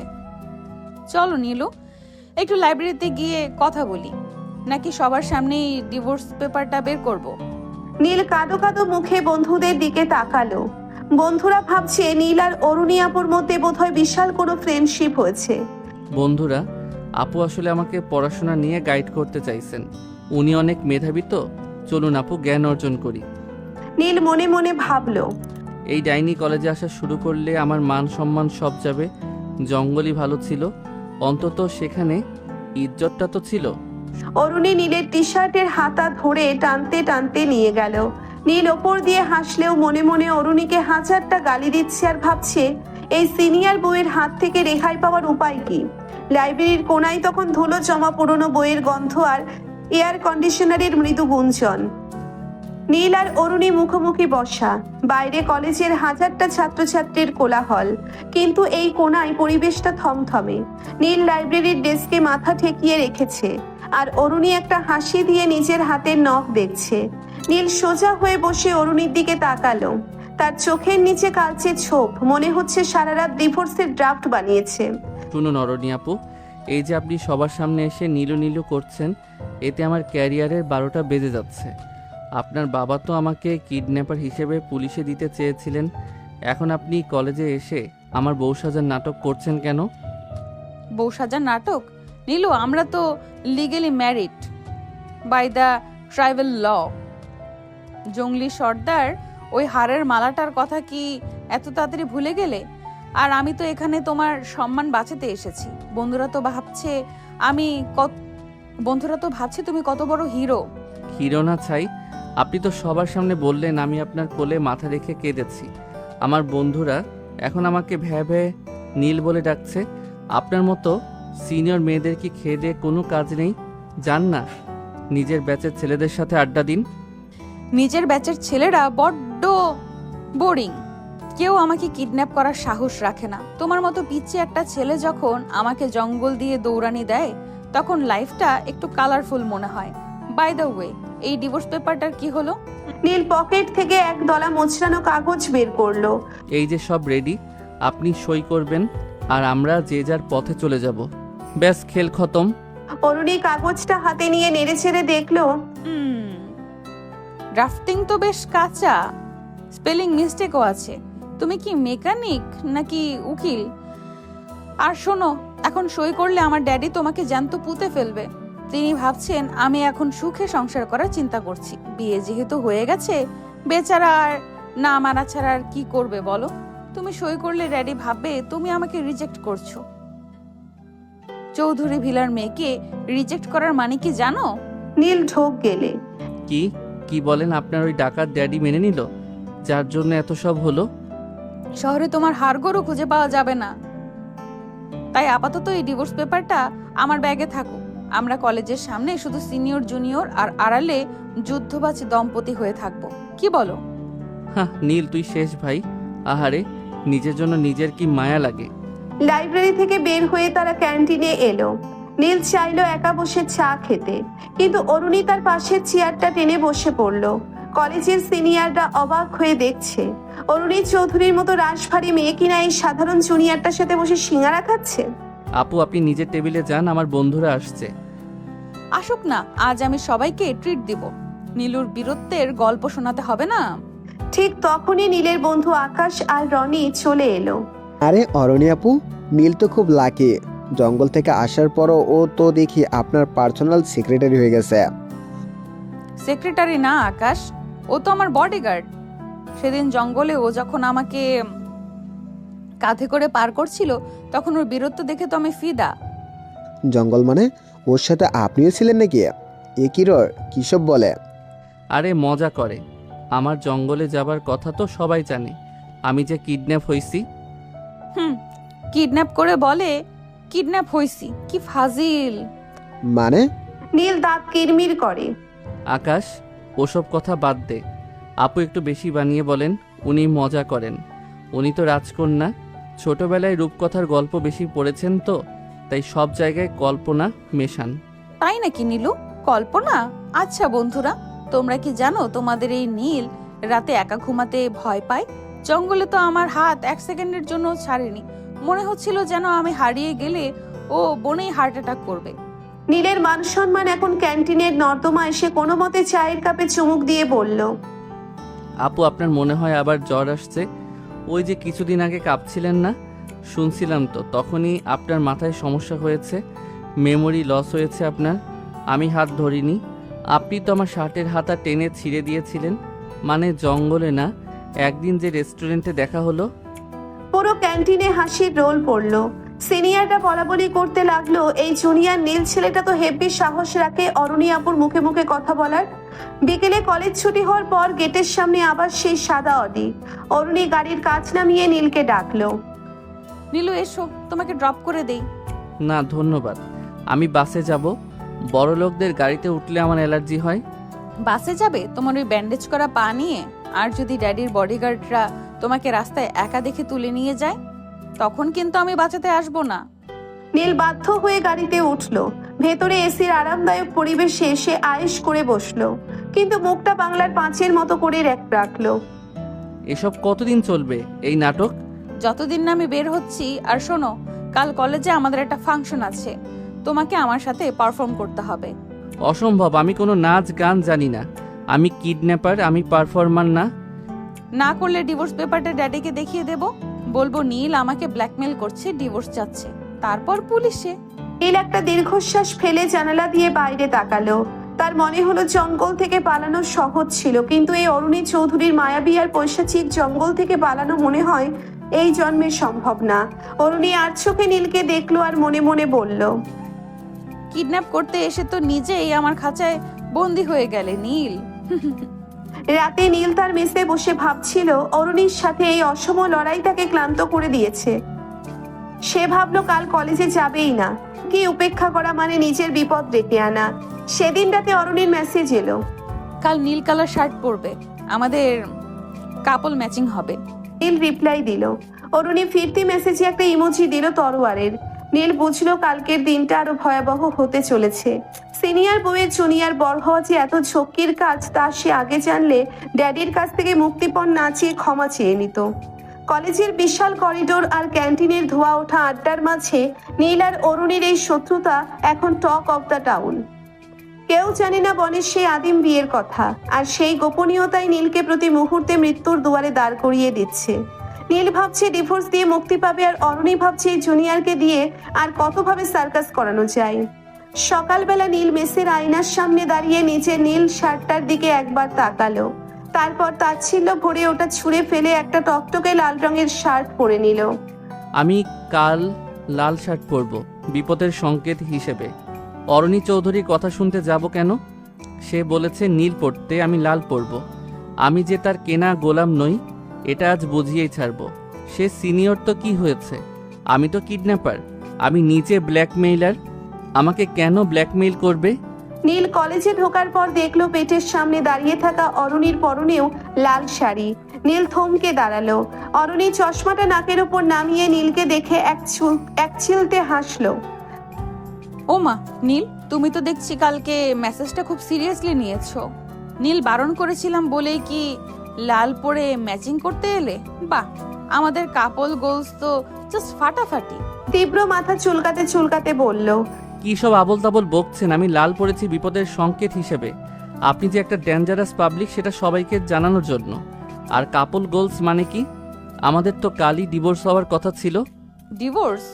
ও ও, ওই পচা কাগজটা? ওটা তো আমি আমার ড্যাডির ইম্পর্টেন্ট ফাইলের ভেতরে রেখে দিয়েছি। ড্যাডি যদি ওটা দেখে তবে তোমার রেড শার্ট আসলেও ব্লাড রেড হয়ে যাবে নীলু। চলো, ক্লাসের দেরি হয়ে যাচ্ছে। নীল দাঁত কিরমির করে অরুণীর পিছু পিছু হাঁটা দিল। করিডোর দিয়ে যাওয়ার সময় সবাই বলা বলি করছে, দেখ দেখ, কালার ম্যাচিং করে এসেছে। নীল তো দেখি অরণি আপুর বডিগার্ড থেকে বয়ফ্রেন্ড হয়ে গেল। কলেজের বার্ষিক সাংস্কৃতিক অনুষ্ঠানের রিহার্সাল চলছে অডিটোরিয়ামে। অরিন যেহেতু ড্রামা ক্লাবের প্রেসিডেন্ট, তাই পুরো দায়িত্ব তার কাঁধে। সে নীলকে জোর করে স্টেজে তুলল। শুনুন আপু, আমি স্টেজে দাঁড়ালে মানুষ আমাকে দেখে হাসবে। আমার হাতে রেঞ্জ আর হাতুড়ি ভালো মানায়, এই শেক্সপিয়রের ডায়লগ না। আরে ট্রাই তো করো, তুমি হবে রোমিও আর আমি হব জুলিয়েট। চলো শুরু করো। O Juliet, why are you Juliet? আমি ওসব পারবো না, আমি বরং এভাবে বলি, oh Arani, why are you so ডাইনি? আপনার ড্যাডি তো অনেক রিচ, আমাকে কিছু টাকা দিয়ে বিদায় করলেই তো পারেন। এই সস্তা ড্রামা করার মানে কি? অরুণী মাঠে বসে থাকা জুনিয়রদের সামনে চিৎকার করে, সবাই শোনো, আমাদের রোমিও নীল এখন একটা বিশেষ কবিতা আবৃত্তি করবে, যেটাও গত রাতে আমাকে ফোন করে শুনিয়েছে। নীলের তো আকাশ ভেঙে পড়ার দশা। সে কোনোদিন ফোনের ওপাশে অরুণীকে গালি দেওয়া ছাড়া কিছু করেনি। মিথ্যা বলছেন কেন? আমি কবে কবিতা বললাম? আরে ওই যে বললে না, বনের মাঝে কুড়ে ঘর, নীলু আমার আপন বর। সবাই একটা তালি দাও তো নীলের জন্য। পুরো অডিটোরিয়াম হাসিতে ফেটে পড়ল। নীল অপমানে মাটির সাথে মিশে যাচ্ছে। সেই স্টেজের মাইক্রোফোনটা হাতে নিয়ে বলল, আসলে অরণি আপু বড্ড রসিক মানুষ। উনি তো সিনিয়র, তাই জুনিয়রদের পচানো ওনার শখ। আসলে আপু তো একাই রোমিও জুলিয়েট সাজতে পারেন, কারণ ওনার মেকআপ যা ভারী, তাতে ওনাকে জ্যান্ত স্ট্যাচু মনে হয়। অরণির হাসি মুখটা মুহূর্তেই গম্ভীর হয়ে গেল। জুনিয়ররা ফিসফিস করছে। নীল তো দেখি অগ্নগিরির মুখে জল ঢেলে দিল। অরণি উঠে চলে গেল। নীল ঢোক গিলল, রাগিয়ে তব দিল। আবার কোনো বিপদ কে জানে। দুপুরে ক্যান্টিনে নীল এক কোনায় বসে ঠান্ডা সিঙ্গারা চিবুচ্ছে। অরণি এসে তার উল্টো দিকের চেয়ারে বসলো। এবার আর হাসি নেই তার মুখে। নীল, তুমি সবার সামনে আমাকে স্ট্যাচু বললে, আমার মেকআপ নিয়ে কথা বললে, তোমার সাহস তো কম না। সাহস তো আপনিই দিয়েছেন। ওই যে জঙ্গলি সর্দার বলেছিল না, বর বউ সমান সমান। তো আপনি যদি আমাকে পচাতে পারেন, আমি কেন পারবো না? আর শোনো ম্যাডাম, আপনার ওই ডিভোর্স পেপারটা আজই সাইন করে ফেরত দেবেন। আমার এই সিনিয়র বউয়ের ড্রামা আর সহ্য হচ্ছে না। টাকা লাগবে? কত টাকা দিলে তুমি এই ডিভোর্স পেপার নিয়ে মুখ বন্ধ করে চলে যাবে? আমি আপনার টাকা চাই না, আমি আমার শান্তি চাই। আমি চাই আপনি আমাকে আর চিনতে না পারেন। কলেজে আমরা স্ট্রেঞ্জার হব। ট্রেজার? স্ট্রেঞ্জার? ওই ঘনিষ্ঠ মুহূর্তগুলোর পর আমরা স্ট্রেঞ্জার হব? তুমি আসলেও একটা ইমোশনাল রোবট নীল। নীল চায়ের কাপটা সজোরে টেবিলে রেখে বলে, ঘনিষ্ঠ মুহূর্ত? আপনি সেটাকে কি মনে করেন? ওটা ছিল একটা অ্যাক্সিডেন্ট। আপনি জ্বরের ঘরে ছিলেন আর আমি পরিস্থিতির শিকার। ওটাকে প্রেম ভাবার কোনো কারণ নেই। আমি ওটাকে প্রেম ভাবছি না, ওটা ছিল জাস্ট একটা টাইম পাস। তবে টাইম পাসটা বেশ ইন্টারেস্টিং ছিল, তাই না নীলু? নীল রাগে লাল হয়ে ক্যান্টিন থেকে বেরিয়ে গেল। অরণি বসে বসে তার সিঙ্গারাটা নিজের প্লেটে তুলে নিল। তাদের মাঝে কোনো অনুভূতি নেই, আছে শুধু জেদ আর একে অপরকে ছোট করার এক অদ্ভুত নেশা। বিকেলে লাইব্রেরির পেছনের দিকের আলমারিগুলোর আড়ালে নীল কিছু বই খুঁজছিল। হঠাৎ অরণি সেখানে এসে হাজির। জায়গাটা বেশ অন্ধকার আর নির্জন। আবার কেন এসেছেন? এখানেও কি আপনার কোনো ড্রামা বাকি আছে? ডিভোর্স পেপারটা দিতে এলাম, নাও সই করো। আমাদের আসলে একসাথে থাকার মানে নেই। নীল কলম বের করে সই করতে যাবে এমন সময় বাইরে থেকে লাইব্রেরিয়ান দরজা লক করার শব্দ শোনা গেল। দুজনে চমকে উঠল। লাইব্রেরি বন্ধ হয়ে গেছে। হলো তো, এবার আপনার সাথে এই অন্ধকার লাইব্রেরিতে রাত কাটাতে হবে। আপনার কপালে কি অশান্তি ছাড়া আর কিছু নেই? অশান্তি না, এটাকে বলে ডেস্টিনি। গত রাতে গুহা, আজ লাইব্রেরি। চলো ওই কোনায় সোফাটায় বসি। অন্ধকারের মাঝে অরুণীর গায়ের সেই পারফিউমের গন্ধ নীলকে আবার সেই বনের রাতের কথা মনে করিয়ে দিচ্ছিল। দুজনে পাশাপাশি বসলো। কেউ কারো দিকে তাকাচ্ছে না, কিন্তু হার্টবিট স্পষ্ট শোনা যাচ্ছে। ঘৃণা করি না, ভয় পাই। আপনার লাইফস্টাইল, আপনার ইগো, সব কিছু আমাকে দম বন্ধ করে দেয়। আমি সাধারণ একটা ছেলে। আমার কাছে জীবন মানে মেকানিক গিরি আর দুবেলা ডাল ভাত। নীল, তুমি আমাকে এত ঘৃণা করো কেন? আর আমার কাছে জীবনের মানে একটা বড় খাঁচা। সবাই আমাকে চৌধুরী ভিলের উত্তরাধিকারী হিসেবে দেখে, কেউ মানুষ হিসেবে দেখে না। শুধু তুমিই আমাকে ধমক দেওয়ার সাহস পেয়েছো। কথা বলতে বলতে অরুণী নীলের হাতের উপর নিজের হাত রাখলো। নীল এবার হাত সরিয়ে নিল না। অন্ধকারে সেই নিস্তব্ধতায় তাদের শরীরের উষ্ণতা আবার বাড়তে লাগলো। কোনো অনুভূতি ছাড়াই স্রেফ শারীরিক আকর্ষণে নীল অরুণীকে নিজের কাছে টেনে নিল। অরুণীও বাধা দিল না। লাইব্রেরির সেই ঠান্ডা মেঝেতে পুরনো বইয়ের স্তূপের মাঝে তারা আবার একে অপরের মাঝে বিলীন হয়ে গেল। প্রতিটি ছোঁয়া ছিল জেদ আর উত্তেজনার মিশ্রণ। দীর্ঘ সময় ধরে চলা সেই শারীরিক নিবিড়তা তাদের আবার বুঝিয়ে দিল যে তারা একে অপরকে যতই অস্বীকার করুক, শরীরের টান তারা উপেক্ষা করতে পারবে না। সকালে লাইব্রেরিয়ান দরজা খুলতেই নীল আর অরুণী আলাদা হয়ে বেরিয়ে এলো। করিডোরে এসেই নীল আবার সেই গম্ভীর হয়ে গেল। কালকের ওটাকেও একটা ভুল হিসেবে ধরে নিন। আমি আপনার ডিভোর্স পেপারে সই করে দিয়েছি, ওটা নিয়ে আপনি চলে যান। আমিও সই করে দেব। তবে মনে রেখো নীল, তুমি আমাকে যতবার ভুল বলবে, তুমি ততবার নিজেকেই ছোট করবে। আমার কেন যেন মনে হচ্ছে আমাদের কিছু একটা কানেকশন আছে। না হলে কেন তোমার কাছে আসবো? তুমি বা কেন কাছে টেনে নেবে? কিছু নেই। নীল শক্তভাবে কথা বলে হনহন করে হেঁটে ক্লাসে চলে গেল। অরুণী করিডোরে দাঁড়িয়ে রইল। কারো প্রতি কারো কোনো মায়া নেই, কোনো ভালোবাসা নেই। তাহলে কি আছে? আছে শুধু এক অদ্ভুত তৃষ্ণা আর ইগোর লড়াই। নীল আর অরুণীর লাইব্রেরির কাণ্ডের পর ক্যাম্পাসে বাতাস যেন বারুদ হয়ে আছে। নীল এখন নিজেকে আড়ালে রাখার আপ্রাণ চেষ্টা করছে, কিন্তু অরুণীর উপস্থিতি যেন উচ্চ ভোল্টেজের বিদ্যুৎ, যেখানে যায় সেখানেই একটা শক দিয়ে যায়। নীল ভাবছে ডিভোর্স দিয়ে মুক্তি পাবে, আর অরুণী ভাবছে এই জুনিয়রকে দিয়ে আর কতবার সার্কাস করানো যায়। ঠিক এই সময়েই কলেজে এন্ট্রি দিল এক নতুন চরিত্র, যা নীলের শান্ত জীবনে রীতিমতো দাবানল জ্বালিয়ে দিল। সকালবেলা নীল ক্যান্টিনে বসে এক কোনায় অখাদ্য ঠান্ডা সিঙ্গারা চিবোচ্ছিল। পায়ে ব্যান্ডেজটা এখনো আছে, তবে ব্যথা কমেছে। ঠিক তখনই পুরো কলেজের মেয়েদের মাঝে একটা শোরগোল পড়ে গেল। করিডোর দিয়ে মেয়েরা দৌড়চ্ছে যেন শাহরুখ খান কলেজে এসেছে। নীল উকি দিয়ে দেখলো গেটের সামনে একটা চকচকে লাল রঙের লেক্সাস এসে থামলো। গাড়ি থেকে নামলো 6 ফুট লম্বা জিম করা বডির এক তরুণ। পরনে ব্র্যান্ডেড স্যুট, চোখে দামি সানগ্লাস আর চুলে এত জেল যে মাছি বসলে পা পিছলে পড়ে যাবে। আরে নীল, দেখ, এ তো আরিয়ান, অরণি আপুর বাবার পরম মিত্র চৌধুরী আঙ্কেলের ছেলে। লন্ডন থেকে MBA করে ফিরেছে। ক্যাম্পাসে গুজব ছড়িয়েছে অরণি আপুর সাথে ওর নাকি এঙ্গেজমেন্ট ঠিক হয়ে আছে। নীলের গলার ভেতর সিঙ্গারার টুকরো আটকে যাওয়ার দশা। সে কোনো মতে পানি খেয়ে বিষম খেতে খেতে মনে মনে বলল, এঙ্গেজমেন্ট? ওরে ভাই, আলহামদুলিল্লাহ। ওই ডাইনিকে বিদায় করার জন্য শেষ পর্যন্ত একজন উপযুক্ত গাধা পাওয়া গেছে। লন্ডন রিটার্ন গাধা। যাক, আমার ডিভোর্স পেপার এবার তাড়াতাড়ি সই হবে। কিন্তু আবার যে বলল তার বাবা চায় তার সাথে সংসার করি।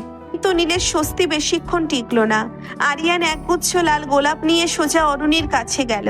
অরুণীও যেন নীলকে জ্বালানোর জন্যেই আরিয়ানের সাথে খুব বেশি হাসাহাসি শুরু করলো এবং আরিয়ানের বাহু জড়িয়ে ধরে ক্যান্টিনের দিকেই আসতে লাগলো।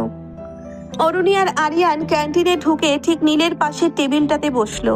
অরুণী আজ যেন একটু বেশি গ্ল্যামারাস সেজেছে, যা নীলের চোখে খচখচ করছিল। হাই নীলু, এই যে আরিয়ানের সাথে পরিচয় করে নাও। আরিয়ান, ও হলো নীল, আমার খুব স্পেশাল এক জুনিয়র। ও আমাকে মাঝে মধ্যে বনের জঙ্গলি গল্প শোনায়।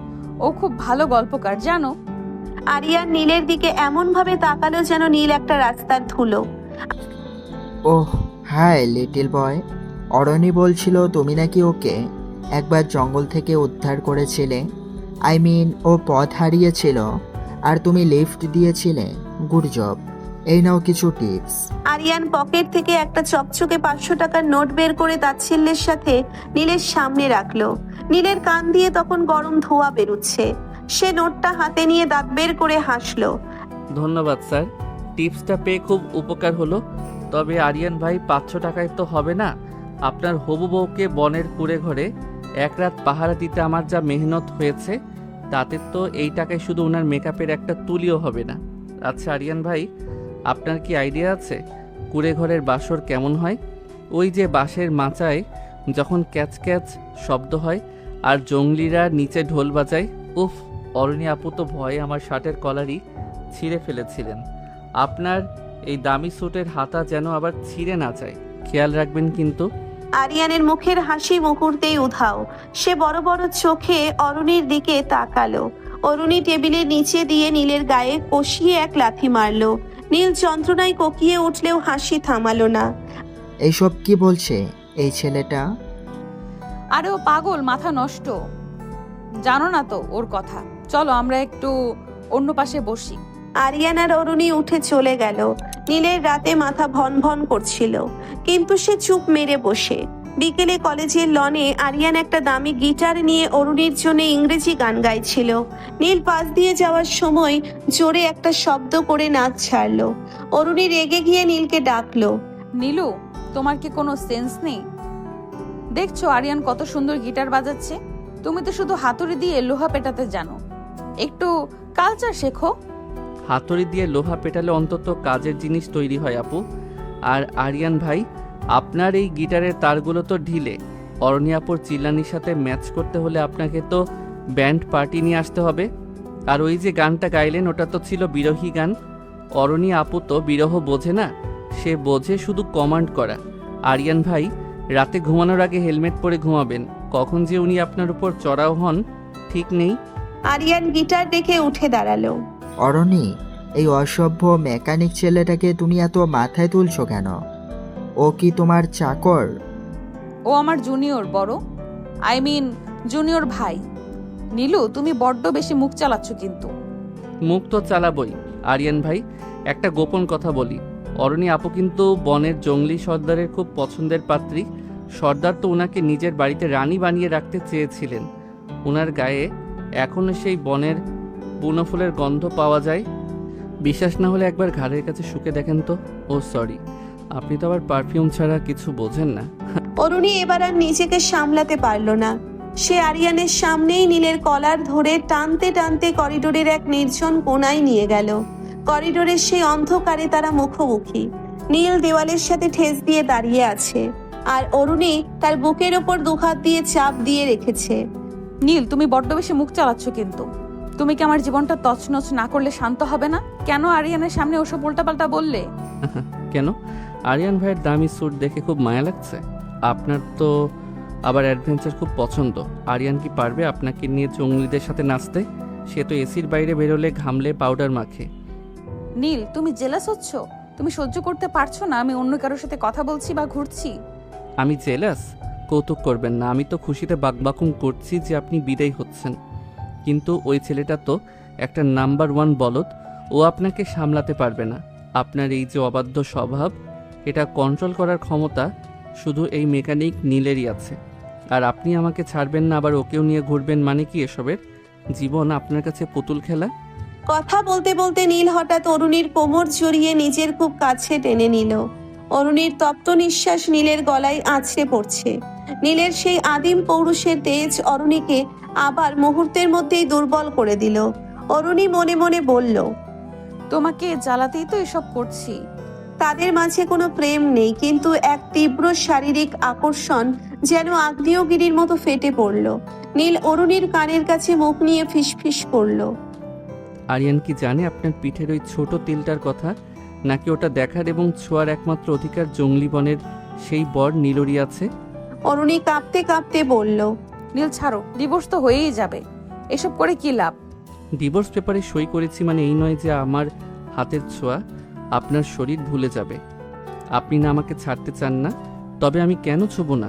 আমাকে ছেড়ে দিন, আমিও ছুবো না, ছেড়ে দেব। কোনো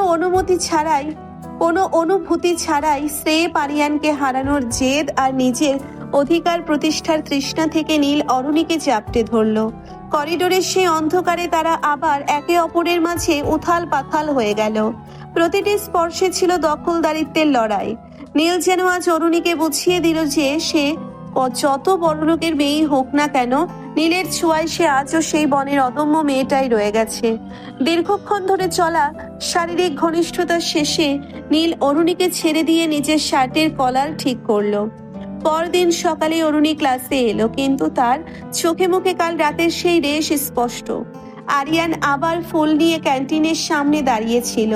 নীল পাশ দিয়ে যাওয়ার সময় আরিয়ানকে একটা জোরে ধাক্কা দিয়ে চলে গেল। আরে আরিয়ান ভাই, সাবধানে, আপনার হাত থেকে তো ফুলগুলো নর্দমায় পড়ে গেল। আসলে কি জানেন, কিছু ফুল শুধু বাগানেই সুন্দর লাগে, কারো হাতে গেলেই শুকিয়ে যায়। বিশেষ করে যে ফুল অলরেডি অন্য কেউ পেরে গন্ধ নিয়ে নিয়েছে, সেটা দিয়ে আর পূজা হয় না ভাই। আরিয়ান কিছু বুঝতে না পেরে বোকার মতো দাঁড়িয়ে রইল। অরুণী দূর থেকে নীলের দিকে তাকিয়ে একটা রহস্যময় হাসি দিল। সে বুঝতে পারছে নীল মুখে যতই ডিভোর্সের কথা বলুক, সে অরুণীকে এত সহজে অন্য কারো হাতে ছাড়বে না। অরুণী নীলের কাছে আসলো। নীলু, কাল বিকেলে আমাদের বাড়িতে এসো। ড্যাডি তোমাকে ডেকেছেন, ডিভোর্স পেপার নিয়ে ফাইনাল কথা হবে। যাবো আপু, তবে ড্যাডিকে বলবেন আমি ডিভোর্সের বদলে মুক্তিপণ হিসেবে ওনার মেয়েকে সারা জীবনের জন্য কিডন্যাপ করে রেখে দিতে পারি। একদম ফ্রি সার্ভিস। পুরো কলেজ স্তব্ধ হয়ে গেল নীলের এই দুঃসাহস দেখে। অরুণী হাসতে হাসতে অডিতে উঠে চলে গেল। সবাই কানাঘোষা করছে। এরা কি বয়ফ্রেন্ড গার্লফ্রেন্ড না হাজবেন্ড ওয়াইফ? কি বলে এরা এসব? কেন হবে না? আমাদের নীল কম নাকি? সত্যি কি ওদের মাঝে কিছু আছে? নীল মনে মনে হাসলো। ঝগড়া, পচানি আর এই বিচিত্র দৈহিক আকর্ষণের মাঝে জীবনটা আসলেও দারুণ অ্যাডভেঞ্চার হয়ে উঠেছে। চৌধুরী ভিলার বিশাল গেটের সামনে দাঁড়িয়ে নীল নিজের লাল শার্টের কলারটা একবার ঠিক করে নিল। পকেটে সেই ভাঁজ করা ডিভোর্স পেপার। নীল ভাবলো আজই সব শেষ, আজই মুক্তি। কিন্তু সে জানতো না চৌধুরী ভিলার অন্দর মহলে তার জন্য ডিভোর্সের বদলে এক বিশাল ফাঁদ পেতে রাখা হয়েছে। নীলকে ড্রয়িং রুমে বসিয়ে রাখা হয়েছে। অরুণীর বাবা চৌধুরী সাহেব গম্ভীর মুখে নীলকে দেখছেন। নীল, আমি তখন রেগে তোমার সাথে খারাপ আচরণ করছি আর শ্যুট করেছি। I am sorry. অর্ণি বলে যে তুমি নাকি খুব ভালো ছেলে, জঙ্গল থেকে ওকে উদ্ধার করছো। আরিয়ান আমাদের পার্টনারের ছেলে, ওর সাথে অর্ণির বিয়ে ঠিক। কিন্তু আরিয়ানের একটা সত্য, অর্ণিকে 1 মাস সংসারের সব কাজ শিখতে হবে। আর আমি চাই তুমি এখানেই থাকবে আমাদের গেস্ট হিসেবে, যাতে অর্ণি তোমার কাছ থেকে কিছু বদ্ধতা শিখতে পারে। সংসারের কাজ তোমার যে ভালো কে জানবে? তোমরা তো মধ্যবিত্ত, অর্ণির তো মা নেই। নীল হাঁ করে তাকিয়ে রইল। ডিভোর্সের বদলে এটা কি? ঠিক মানে আমি এখানে থেকে ওনাকে ট্রেনিং দেব? আমি মেকানিক মানুষ স্যার, আমি তো লোহা পেটাই। ঠিক তখনই অরুণী সিঁড়ি দিয়ে নেমে এলো। তার পরনে একটা ছোট্ট স্কার্ট আর টপ। সে নীলের দিকে তাকিয়ে বাঁকা হাসলো। আরে নীলু, এসো এসো, ড্যাডি একদম ঠিক বলেছে। তুমি তো জঙ্গল বিশেষজ্ঞ। এই 1 মাস তুমি আমাকে সার্ভিস দেবে, যেমন আমার ঘর গোছানো, আমার কুকুরের যত্ন নেওয়া, আর হ্যাঁ, আমাকে খুশি রাখা। নীল বুঝতে পারলো সে ফেঁসে গেছে। সে বিড়বিড় করলো। ডিভোর্স পেপারটাকে এখন টয়লেট পেপার হিসেবে ব্যবহার করব? অরুণী চোখ টিপে বলল, হ্যাঁ, কারণ তোমাকে এত সহজে ছাড়ছি না। আর তুমি জোর করে গেলে জেলে যেতে পারবে, আর কোথাও না। হায় রে কপাল, জীবনটা আসলেই সার্কাস হয়ে গেল। পরদিন সকাল থেকেই অরুণী তার রূপ দেখালো। সে নীলকে ডেকে পাঠালো তার বেডরুমে। নীলু, আমার কফিটা খুব তেতো হয়েছে, নাও নিজের হাতে মেকানিজ করে একটা মিষ্টি কফি বানিয়ে আনো। আমি আপনার চাকর নই অরণি আপু। চাকর নাও, কিন্তু ট্রেনার তো। আর শোনো, ওই ড্রয়ারে ডিভোর্স পেপারটা আছে না, ওটা কিন্তু আমার ড্যাডির হাতে চলে যেতে পারে যদি তুমি ঠিকমতো কাজ না করো। বারবার ডিভোর্সের ভয় দেখাবেন না, ডিভোর্স তো আমিই দেব। কিন্তু ডিভোর্স হলেই জেল, মনে নেই? নীল দাঁত কিরমির করে কফি বানাতে গেল। অরুণী তাকে দিয়ে সারা বাগান পরিষ্কার করালো।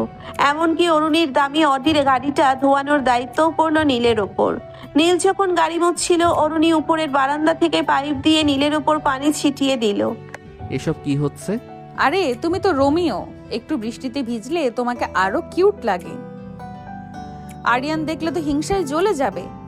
কিসব যে বলেই মেয়ে, পাগল একটা। বিকেলে আরিয়ান চৌধুরী ভিলাই এলো। সে নীলকে এখানে দেখে অবাক এবং ক্ষিপ্ত। এই মেকানিকটা এখানে কি করছে? অরুণী হঠাৎ সোফায় ধপাস করে বসে পড়ল। তার মুখে এক বিচিত্র নাটকীয় ভাব। সে পেটে হাত দিয়ে আরিয়ানের দিকে তাকালো। আরিয়ান, আমাদের বিয়েটা মনে হয় হবে না। আমি একটা রিপোর্ট পেয়েছি, আসলে I think I am pregnant. পুরো ঘরে যেন বজ্রপাত হলো। আরিয়ান স্থবির হয়ে গেল। চৌধুরী সাহেব চশমা খুলে ফেললেন। আর নীলের হাতের পানির গ্লাস ফ্লোরে পড়ে চূর্ণ বিচূর্ণ হয়ে গেল। প্রেগনেন্ট? কি বলছেন এসব? কার বাচ্চা? অরুণী নীলের দিকে আঙ্গুল তুলে, জঙ্গলে সেই রাতের কথা ভুলে গেলে নীলু? কুড়ে ঘরের সেই বাসর? আমি তো তোমার জন্য আরিয়ানকে ধোকা দিতে পারছি না। আরিয়ান চিৎকার করে উঠল। This is disgusting. অরণি, তুমি এই নোংরা মেকানিকের বাচ্চার মা হতে চলেছ? সি, আমি এই বিয়ে ভেঙে দিলাম। আরিয়ান ঝড়ের বেগে ঘর থেকে বেরিয়ে গেল। চৌধুরী সাহেবও রাগে কাঁপতে কাঁপতে নিজের ঘরে চলে গেলেন। নীল তখন ঘামছে। সে অরুণীর সামনে গিয়ে থরথর করে কাঁপতে লাগলো। আপনি কি পাগল? এসব কি বললেন? বনের সেই রাতে তো আপনি বলেছিলেন আপনার কোনো অনুভূতি নেই। এখন আপনি আমাকে জেলের ভাত খাওয়াবেন? সত্যি কি বাচ্চা আছে? অরুণী হঠাৎ খিলখিল করে হাসতে শুরু করলো। সে ব্যাগ থেকে একটা কাগজ বের করে নীলের মুখের সামনে ধরলো। শান্ত হও বাবা, এটা দেখো। নীল দেখলো ওটা একটা রিপোর্ট, কিন্তু হাতে লেখা গ্যাস্ট্রাইটিস অ্যান্ড অ্যাসিডিটি। বোকা, ওটা ছিল গ্যাস্ট্রিকের রিপোর্ট। আরিয়ানকে তাড়ানোর জন্য এটাই সেরা উপায় ছিল। এখন আরিয়ান বিদায়, আর তুমি আমার খাঁচায় আটকা। ওকে এমনিও আমার পছন্দ না, শুধুমাত্র তোমাকে জেলাস করতে সব নাটক। হায় আল্লাহ, এই মেয়ে তো বড় ডাকাত। অরুণী গান গাইতে গাইতে চলে যায়। রাত তখন 12টা। গেস্ট হাউসে নীল বিছানায় শুয়ে ছটফট করছে। তার মাথায় শুধু অরুণীর ওই নাটকের কথা ঘুরছে। হঠাৎ দরজায় টোকা পড়লো। নীল দরজা খুলতেই দেখলো অরুণী দাঁড়িয়ে আছে। তার পরনে একটা পাতলা সিল্কের নাইট গাউন, যা দিয়ে তার শরীরের প্রতিটি ভাঁজ স্পষ্ট বোঝা যাচ্ছে। আবার কি নাটক করতে এসেছেন রাত দুপুরে এখানে কেন? অরুণী ভেতরে ঢুকে দরজা লক করে দিল। কেন, বউ কি বরের কাছে আসতে পারে না? আর তো সবাই জানে আমি তোমার বাচ্চার মা হতে চলেছি, তো নাটকটা কেন একটু রিয়েল করে নিচ্ছি না আমরা? নীল পিছিয়ে গেল। অরণি আপু, আপনি সীমা ছাড়িয়ে যাচ্ছেন। অরুণী নীলের বুকের ওপর হাত রেখে বলে, সীমা তো আমরা বনেই পার করেছি নীল। এখন এই বিছানায় সেই জঙ্গলি স্মৃতিগুলো আবার জ্বালিয়ে নিলে কেমন হয়? নীল আর নিজেকে ধরে রাখতে পারল না। অরুণীর সেই মোহময় পারফিউমের গন্ধ আর তার শরীরের উষ্ণতা নীলের সমস্ত প্রতিরোধ ভেঙে দিল। সে অরুণীকে পাঁচা কোলা করে বিছানায় শুইয়ে দিল। কোনো ডিভোর্স নয়, কোনো পচানি নয়, সেই রাতে শুধু ছিল একে অপরের শরীরের তীব্র ক্ষুধা। অন্ধকার ঘরে তাদের দীর্ঘশ্বাস আর অরুণীর অস্ফুট আর্তনাদ মিলেমিশে একাকার হয়ে গেল। নীল যেন আজ অরুণীকে বুঝিয়ে দিল সে মেকানিক হতে পারে, কিন্তু অরুণীর শরীরের প্রতিটি ইঞ্চিতে তার নাম লেখা হয়ে গেছে। অরুণীও পাগলের মতো নীলকে চাপটে ধরল। জেদ, রাগ আর অহংকার ধুয়ে মুছে তারা এক বিস্তারিত শারীরিক খেলায় মেতে উঠল, যা ভোরের আলো ফোটা পর্যন্ত চলল। ভোরে অরুণী যখন চুপি চুপি নীলের ঘর থেকে বের হতে যাচ্ছিল, নীল তাকে পেছন থেকে ডাকলো। অরণি, প্রেগনেন্সি নাটক তো করলেন, কিন্তু এখন ড্যাডিকে কি বলবেন? বলত মেকানিক জামাই খুব ভালো সার্ভিস দিচ্ছে। আর শোনো নীলু, কাল কলেজে কিন্তু আবার সেই জুনিয়র সাজতে হবে। কেউ যেন না জানে চৌধুরী ভিলার জামাই রাতে গেস্ট হাউসে কি ডিউটি করে। নীল একটা দীর্ঘশ্বাস ফেললো। সে বুঝতে পারলো এই সিনিয়র বউ আর এই বিচিত্র বিয়ে থেকে তার মুক্তি নেই। সে ডিভোর্স পেপারটা নিয়ে আগুন ধরিয়ে দিল। এই নিষিদ্ধ সম্পর্কের টান তাদের সারা জীবনের জন্য এক সুতোয় বেঁধে ফেলেছে। চৌধুরী ভিলার সেই রুদ্ধশ্বাস নাটক আর প্রেগনেন্সির ভুয়া রিপোর্টের পর নীল ভেবেছিল জীবনটা বোধহয় একটু শান্ত হবে। কিন্তু অরুণী চৌধুরী যার জীবনে আছে তার কপালে শান্তি যে নেই, সেটা নীল হাড় করে টের পাচ্ছিল। কলেজের বার্ষিক বনভোজন বা পিকনিকের ঘোষণা আসতেই নীলের বুকটা ছ্যাদ করে উঠল। কারণ জঙ্গল আর নির্জনতা মানেই অরুণীর নতুন কোনো ফন্দি। সকালবেলা কলেজের 3টি বিশাল বাস পাহাড়ি এলাকার উদ্দেশ্যে রওনা দিল। নীল বাসের একদম পেছনের সিটে জানালার পাশে বসে কানে হেডফোন গুঁজে দিয়েছিল যাতে অরুণীর চিৎকার শুনতে না হয়। কিন্তু তার কপাল, বাস ছাড়ার 5 মিনিটের মাথায় অরুণী তার সিট ছেড়ে পেছনের সিটে নীলের পাশে এসে ধপাস করে বসলো। কি নীলু, একলা চলরে নীতি ধরেছো নাকি? জুনিয়র বরের দেখি আজ খুব ভাব। নীল হেডফোন খুলে, আপু দোহাই আপনার, বাসে আপনার ব্যাচের সব বড় লোকরা আছে। এখানে অন্তত আমাকে একটু শান্তিতে থাকতে দিন। আপনার আরিয়ান তো অন্য বাসে, ওখানে গিয়ে রোমান্স করুন না। আরিয়ান তো এখন আমার নাম শুনলে পাতনা পায়খানা শুরু করে। ওই যে তোমার বাচ্চার মা হওয়ার গল্পটা ও বিশ্বাস করে লন্ডন পালিয়ে যাওয়ার টিকিট কাটছে। এখন তো তুমি আমার একমাত্র ভরসা। চুপ করুন, কেউ শুনে ফেললে আমার ক্যারিয়ার শেষ। আপনার তো ড্যাডি আছে, আমার শুধু লোহা লক্কর আছে। বাসের যাত্রীরা দেখলো অরুণী নীলকে নিয়ে হাসাহাসি করছে। নীল শুধু দাঁত কিরমির করছিল। পাহাড়ের আঁকাবাঁকা পথে বাস যখন উপরে উঠছিল, অরুণী ইচ্ছে করে নীলের উপর ঢলে পড়ছিল। উফ নীলু, পাহাড় দেখে আমার কেমন জানি বোনের সেই রাতের কথা মনে পড়ছে। আর তোমার কি মনে পড়ছে না? আমার শুধু মনে পড়ছে আপনার ওই পচা ডিভোর্স পেপারটার কথা। সুযোগ পেলেই আমি ওটা আবার প্রিন্ট করব। অত সোজা না। হ্যাঁ, বনভোজনের স্পটে পৌঁছানোর পর সবাই যখন গান বাজনা আর রান্নায় ব্যস্ত, অরুণী নীলকে ইশারায় ডাকলো। নীল, ওই ঝর্ণাটার ওপাশে একটা গুহা আছে শুনেছি, চলো দেখে আসি। একদম বুনো পরিবেশ। আমি যাব না, আপনার সাথে গেলেই আমি বিপদে পড়ি। কিন্তু অরুণী নাছোড় বান্দা, সে নীলের হাত ধরে টেনে বনের গভীরে নিয়ে গেল। পাহাড়ের চড়াই উতরাই পার হতে হতে হঠাৎ আবহাওয়া খারাপ হয়ে গেল। ঘন কুয়াশার বৃষ্টি নামলো পাহাড়ের ঢাল বেয়ে নামতে গিয়ে অরুণীর বাবা পিছলে গেল। নীল তাকে ধরতে গিয়ে দুজনে গড়াতে গড়াতে একটা গভীর পাহাড়ের খাঁজে গিয়ে পড়লো। জায়গাটা একদম নির্জন, উপরে খাড়া পাহাড়, নিচে ঘন জঙ্গল। বের হওয়ার রাস্তা কুয়াশায় ঢাকা। হলো তো, আবার সেই জঙ্গল, আবার সেই আপনি।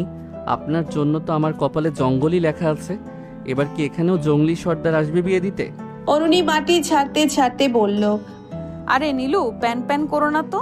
দেখো জায়গাটা কত জোস, আর জঙ্গলি সর্দার লাগবে কেন? আমাদের তো অলরেডি বাসর হয়েই গেছে, এখন জাস্ট রিক্যাপ হবে। বৃষ্টি থামার কোনো লক্ষণ নেই। পাহাড়ের খাঁজি একটা ছোট পাথরের ছাউনি পাওয়া গেল। ঠান্ডায় অরুণী কাঁপতে শুরু করলো।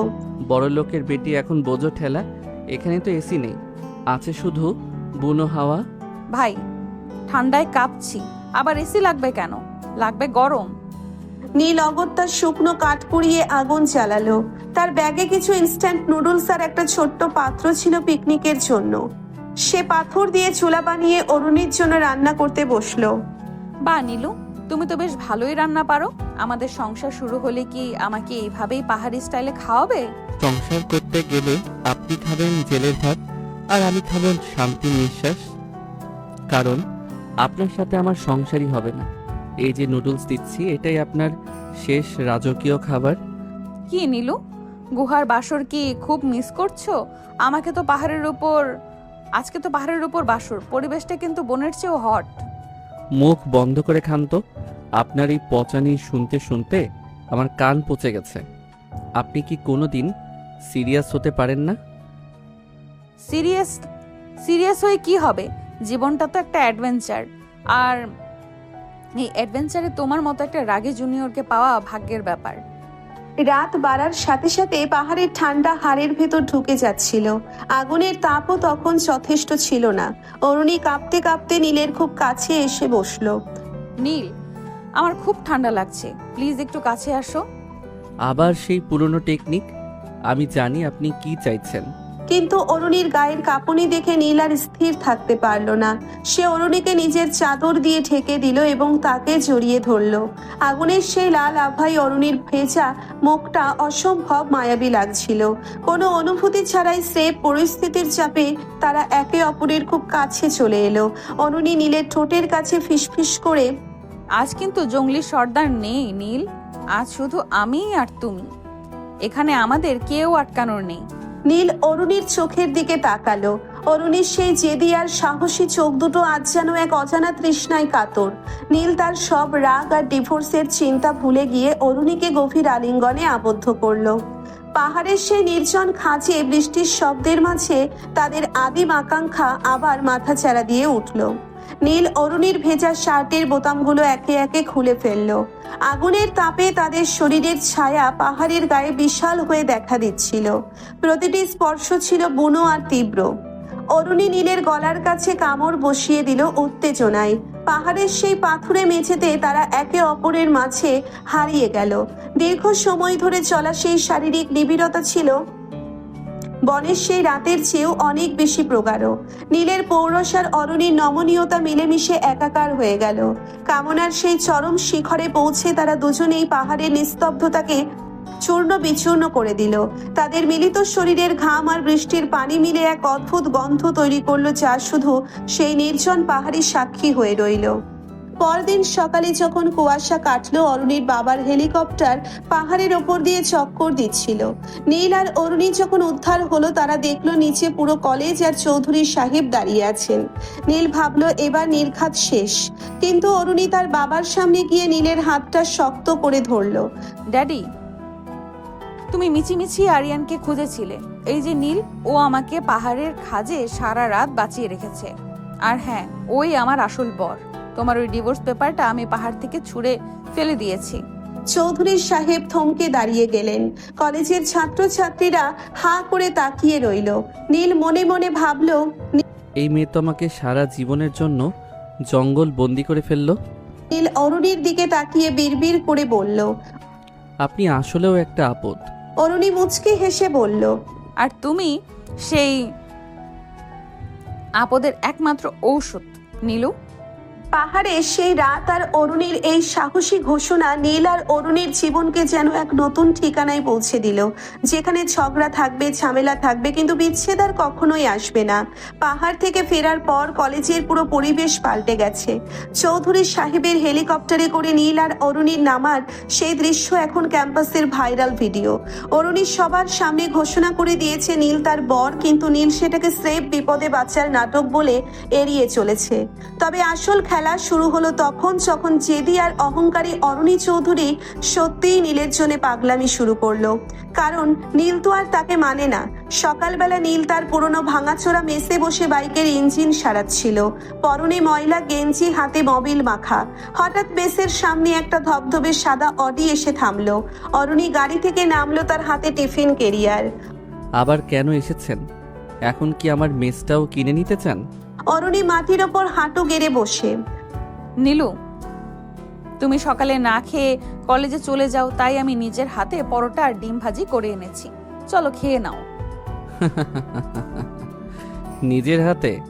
চৌধুরী ভিলার রাজকন্যা আটা মাখতে জানে? ওসব নাটককে ভালোবাসা আরিয়ানের জন্য জমিয়ে রাখুন। আমি মেকানিক মানুষ, রাস্তার ধারের চা বিস্কুটই আমার জন্য ভালো। আপনার এই দামি পরোটা আমার পেটে সইবে না। অরুণী দমে যাওয়ার পাত্রী নয়। সে জোর করে নীলের মুখে পরোটা তুলে দেওয়ার চেষ্টা করলো। নীল অরুণীর হাতের ঝটকা দিয়ে সরিয়ে দিল। শুনুন অরুণী আপু, আপনি আমার সিনিয়র, তার উপর কোটিপতির মেয়ে। আমাদের বনের ওই রাত বা পাহাড়ের ওই সময়টা ছিল স্রেফ বেঁচে থাকার লড়াই। ওটাকে প্রেম ভেবে বসবেন না। আমি আপনার স্ট্যাটাসের সাথে মানাই না, আর মানাতেও চাই না। যা হয়েছে ভুলে যান। অরুণীর চোখে জল চলে এলো, কিন্তু সে সেটা আড়াল করে হাসলো। জেদ তোমার ভালোই নীলু, কিন্তু আমার জেদ তোমার চেয়েও বেশি। আজ না মানলেও একদিন মানবে তুমি আমার। আমি হাল ছাড়বো না। যান যান, আমরা মধ্যবিত্তরা আপনার হাতের মোয়ানা। আসছে। কলেজে তখন অরুণী চৌধুরীর নতুন রূপ দেখলো সবাই। যে মেয়ে ক্লাসে আসতো না, সে এখন নীলের ক্লাসের বাইরে দাঁড়িয়ে থাকে। নীল ক্যান্টিনে গেলে সে আগে গিয়ে টেবিল পরিষ্কার করে রাখে। দোস্ত, অরণি আপু তো তোর জন্য পুরো পাগল। উনি আজ তোর জন্য ল্যাপটপ নিয়ে এসেছেন, কারণ তোরটা নাকি ভেঙে গেছে। নীল ক্যান্টিনে গিয়ে দেখলো অরুণী তার বন্ধুদের মাঝে বসে আছে। এসব কি অরণি আপু? আমি কি ভিক্ষুক যে আপনি আমাকে ল্যাপটপ দান করছেন? এটা দান নয় নীলু, এটা গিফট। তুমি পড়াশোনা করবে। আপনার ওই টাকাওয়ালা দম্ভটা পকেটে রাখুন। আমি গরিব হতে পারি, কিন্তু অন্যের দয়ায় চলার মতো ছোটলোক হইনি। আর শোনো, আমাকে নীলু বলে ডাকবে না। আমি তোমার চাকর নই। নীল সবার সামনে ল্যাপটপের বক্সটা ঠেলে ফেলে দিয়ে চলে গেল। অরুণী অপমানে লাল হয়ে গেল, কিন্তু সে হাল ছাড়লো না। সে বুঝতে পারলো নীল তাকে বড়লোক আর জেদি মনে করে ঘৃণা করছে। এক রাতে তুমুল বৃষ্টি হচ্ছে। নীল তার মেসের জানালা দিয়ে দেখলো মেসের গেটের সামনে একটা ছাতা নিয়ে দাঁড়িয়ে আছে অরুণী। সে কাঁপছে কিন্তু নড়ছে না। নীল ভাবলো কিছুক্ষণ পর চলে যাবে, কিন্তু 2 ঘন্টা পার হয়ে গেল। নীল ছাতা নিয়ে নিচে নেমে এলো। পাগলামি বন্ধ করুন অরণি। অসুখ করলে আপনার ড্যাডি এসে আমার মেস পুড়িয়ে দেবে। যান এখান থেকে। যাব না, যতক্ষণ তুমি বলবে না যে তুমি আমাকে ঘৃণা করো না, ততক্ষণ আমি সরবো না। ঘৃণা করি না, কিন্তু আপনাকে পাত্তা দেওয়ার মতো সময়ও আমার নেই। আপনার জগৎ আর আমার জগৎ আলাদা। আপনি হলেন আকাশ আর আমি ড্রেনের জল। আকাশ আর জল কখনো এক হয় না। অরুণী নীলের ভেজা গেঞ্জিটা খামছে ধরে। কিন্তু ওই ড্রেনের জলই তো বাষ্প হয়ে আকাশে যায় নীল। কেন তুমি নিজেকে ছোট করছো? বোনের সেই রাতে তো তুমি আমাকে নিজের করে নিয়েছিলে। তখন কি আমি বড়লোক ছিলাম না? নীল চুপ হয়ে গেল। অরুণীর ভেজা শরীর আর করুণ চাহনি তাকে দুর্বল করে দিচ্ছে, কিন্তু সে তার ইগো ছাড়লো না। সে অরুণীকে ধাক্কা দিয়ে রিকশায় তুলে দিল। আরেকবার যদি আমার মেসের সামনে দেখি, তবে আমি এই শহর ছেড়ে চলে যাব। অরুণীর চোখে জল। সে কিছু বলল না, কেবল ফ্যালফ্যাল করে তাকালো, তারপর দীর্ঘশ্বাস ফেলে চলে গেল। পরদিন কলেজে অরুণী আর নীলের সাথে কথা বলল না, কিন্তু সে নীলের লাইব্রেরির টেবিলে একটা চিরকুট রেখে গেল। আজ বিকেলে অডিটোরিয়ামের পেছনে এসো, শেষবার কিছু বলবো, না এলে আমি ছাদ থেকে লাফ দেব। এই মেয়ে তো পুরো সাইকো। নীল বাধ্য হয়ে গেল। অডিটোরিয়ামের পেছনে নিরিবিলি জায়গায় অরুণী দাঁড়িয়েছিল, তার চোখে মুখে এক শূন্যতা। নীল, আমি সব ছেড়ে দিতে রাজি। ড্যাডির সম্পত্তি, এই গাড়ি, এই আভিজাত্য, সব। তুমি কি আমাকে তোমার ওই মেসের ছোট্ট ঘরে জায়গা দেবে? পারবেন না। আপনি এসি ছাড়া ঘুমাতে পারেন না। দুদিন পর আপনার মনে হবে নীল একটা মেকানিক আর আপনি রাজকন্যা। তখন আমার ইজ্জত নিয়ে টানাটানি করবেন। তার চেয়ে ভালো আপনি আপনার পথে যান। অরুণী নীলের খুব কাছে গিয়ে বলে, তুমি খুব পাথর নীল, কিন্তু এই পাথরের ভেতরেও যে আগুন আছে সেটা আমি জানি। সে আগুন আমি জ্বালাবো। অরুণী হঠাৎ নীলের ঠোঁটে নিচে ঠোঁট চেপে ধরল। নীল প্রথমে বাধা দেওয়ার চেষ্টা করলো, কিন্তু অরুণীর সেই মরিয়া আক্রমণ আর শরীরের ঘ্রাণ তাকে পাগল করে তুলল। সে অরুণীকে দেওয়ালের সাথে চেপে ধরল। কোনো প্রেম নয়, কোনো মায়া নয়, সেপ এক বন্য নেশা। সেই নির্জন অডিটোরিয়ামের পেছনে ধুলোবালি আর অন্ধকারের মাঝে তারা একে অপরের মাঝে হারিয়ে গেল। অরুণী যেন আজ নিজেকে বিলিয়ে দিয়ে প্রমাণ করতে চাইল সে নীলেরই।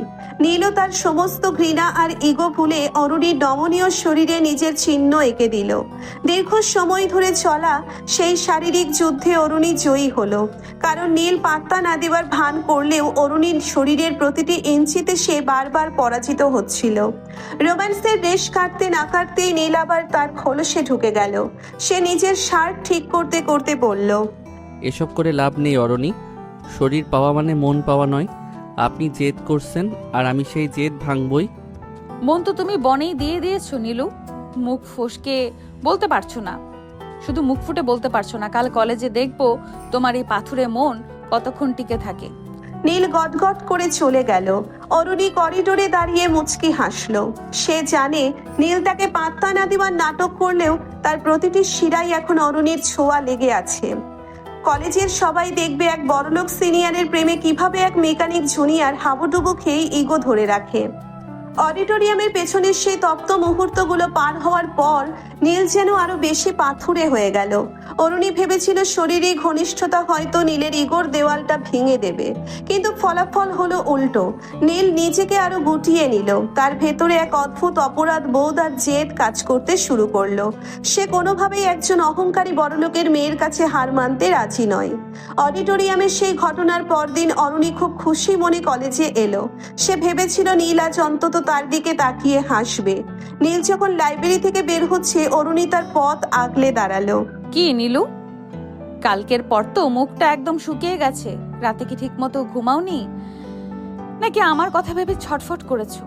কাল যা হয়েছে ওটা ছিল একটা জৈবিক ভুল। আপনি আমাকে প্ররোচিত করেছেন আর আমি পরিস্থিতির শিকার হয়েছি। এটার মানে এই নয় যে আমি আপনার জন্য গলে গেছি। প্ররোচিত? নীল, তুমি কি আসলেও মানুষ?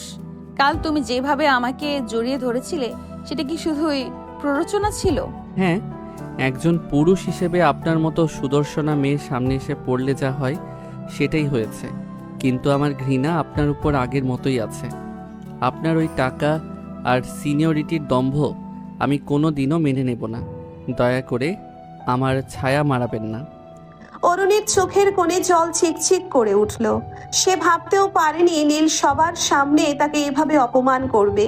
অরুণী নীলের হাত ধরতে গেলে নীল সজোরে হাতটা ঝটকা দিয়ে সরিয়ে দিল। আরেকবার আমাকে টাচ করলে আমি এই কলেজ ছেড়ে ট্রান্সফার নিয়ে চলে যাব। আপনার মতো জেদি মেয়ের সাথে থাকার চেয়ে মরে যাওয়া ভালো। আপনি সব কিছু খেলা ভাবেন। নীল পাত্তা দিচ্ছে না দেখে অরুণী এবার চরম পথ বেছে নিল। সে কলেজের মাঝখানের কমন রুমে গিয়ে বসে পড়ল এবং ঘোষণা করলো যতক্ষণ নীল তার সাথে শান্তভাবে কথা না বলবে এবং তাকে মেনে না নেবে সে কিছুই খাবে না। এভাবে দুদিন কেটে গেল। কলেজ এটা নিয়ে হইচই পড়ে গেল। সবাই কানাকানি করছে। নীল দোস্ত, অরণি আপু তো গত দুদিন ধরে কিছু খাচ্ছে না। ওনার ড্যাডি কলেজে পুলিশ পাঠিয়েছেন। তুই একবার গিয়ে কথা বললাম। মরতে দাও ওকে। বড় লোকের বিলাসিতা না খেয়ে মরলে আমার কি? আমি কি ওর ডাল ভাতের দায়িত্ব নিয়েছি নাকি? ও মনে করছে অনশন করলে আমি গলে যাব? ভুল ভাবছে। তখন নীল নিচের ক্লাসে বসে রইল, কিন্তু তার কলমের নিবটা বারবার কাগজের উপর ভেঙে যাচ্ছিল। তার মনের ভেতরেও একটা ঝড় বইছিল, কিন্তু জেদ তাকে উঠতে দিচ্ছিল না। বিকেলে অরুণী সেন্সলেস হয়ে পড়ে গেল। কলেজে অ্যাম্বুলেন্স ডাকা হলো। নীল দূর থেকে দাঁড়িয়ে দেখলো অরুণীকে স্ট্রেচারে করে তোলা হচ্ছে, কিন্তু সে এক কদমও এগিয়ে গেল না। অরুণীকে শহরের একটা দামি ক্লিনিকে ভর্তি করা হয়েছে। অরুণীর বাবা চৌধুরী সাহেব নিজে নীলকে ফোন করলেন। নীল, আমার মেয়েটা তোমার জন্য জীবন দিচ্ছে, তুমি একবার এসে ওকে দেখে যাও। তোমার কি দয়া মায়া নেই? ঠিক আছে, আমি আসছি, আপনি রাখেন। নীল হাসপাতালে গেল, কিন্তু কোনো মায়া নিয়ে নয়, বরং শেষবারের মতো সব চুকিয়ে ফেলতে। অরুণীর যখন জ্ঞান ফিরল, সে দেখলো নীল তার বেডের পাশে দাঁড়িয়ে। অরুণীর ফ্যাকাশে মুখে এক চিলতে হাসি ফুটল। জানতাম তুমি আসবে নীলু, তুমি আমাকে ছেড়ে থাকতে পারবে না। ভুল জানতেন, আমি এসেছি শুধু একটা কথা বলতে। আপনার এই নাটকের কারণে আমার পড়াশোনার ক্ষতি হচ্ছে। আপনি কি মনে করেন আপনার এই অসুস্থতা দেখে আমি আপনাকে নিয়ে আমি চৌধুরী ভিলার ঘর জামাই হব? কখনো না। আমি আপনাকে ঘৃণা করি আপনার এই অহংকারের জন্য, আর আজ ঘৃণা করছি আপনার এই সস্তা সিম্প্যাথি নেওয়ার নাটকের জন্য। এটা নাটক নয় নীলু, আমি সত্যিই তোমাকে ভালোবাসি। ভালোবাসা? আপনার মতো মেয়েরা ভালোবাসা বোঝে না। আপনারা শুধু দখল করতে জানেন। আপনি আমাকে দখল করতে চাইছেন আপনার টাকা আর জেদ দিয়ে, কিন্তু আমি আপনার সেই জেদের বলি হব না। আজ থেকে আপনার সাথে আমার সব সম্পর্ক শেষ। যদি বেঁচে থাকতে চান তবে অন্য কাউকে খুঁজুন। নীল পকেট থেকে একটা ছিঁড়ে ফেলা কাগজের টুকরো, যেটা ছিল সেই পুরনো ডিভোর্স পেপারের অংশ, অরুণীর গায়ে ছুঁড়ে মেরে ঘর থেকে বেরিয়ে গেল। অরুণী চিৎকার করে কাঁদতে শুরু করলো, কিন্তু নীল একবারও পেছনে ফিরে তাকালো না। নীল এরপর থেকে নিজেকে একদম বদলে ফেললো।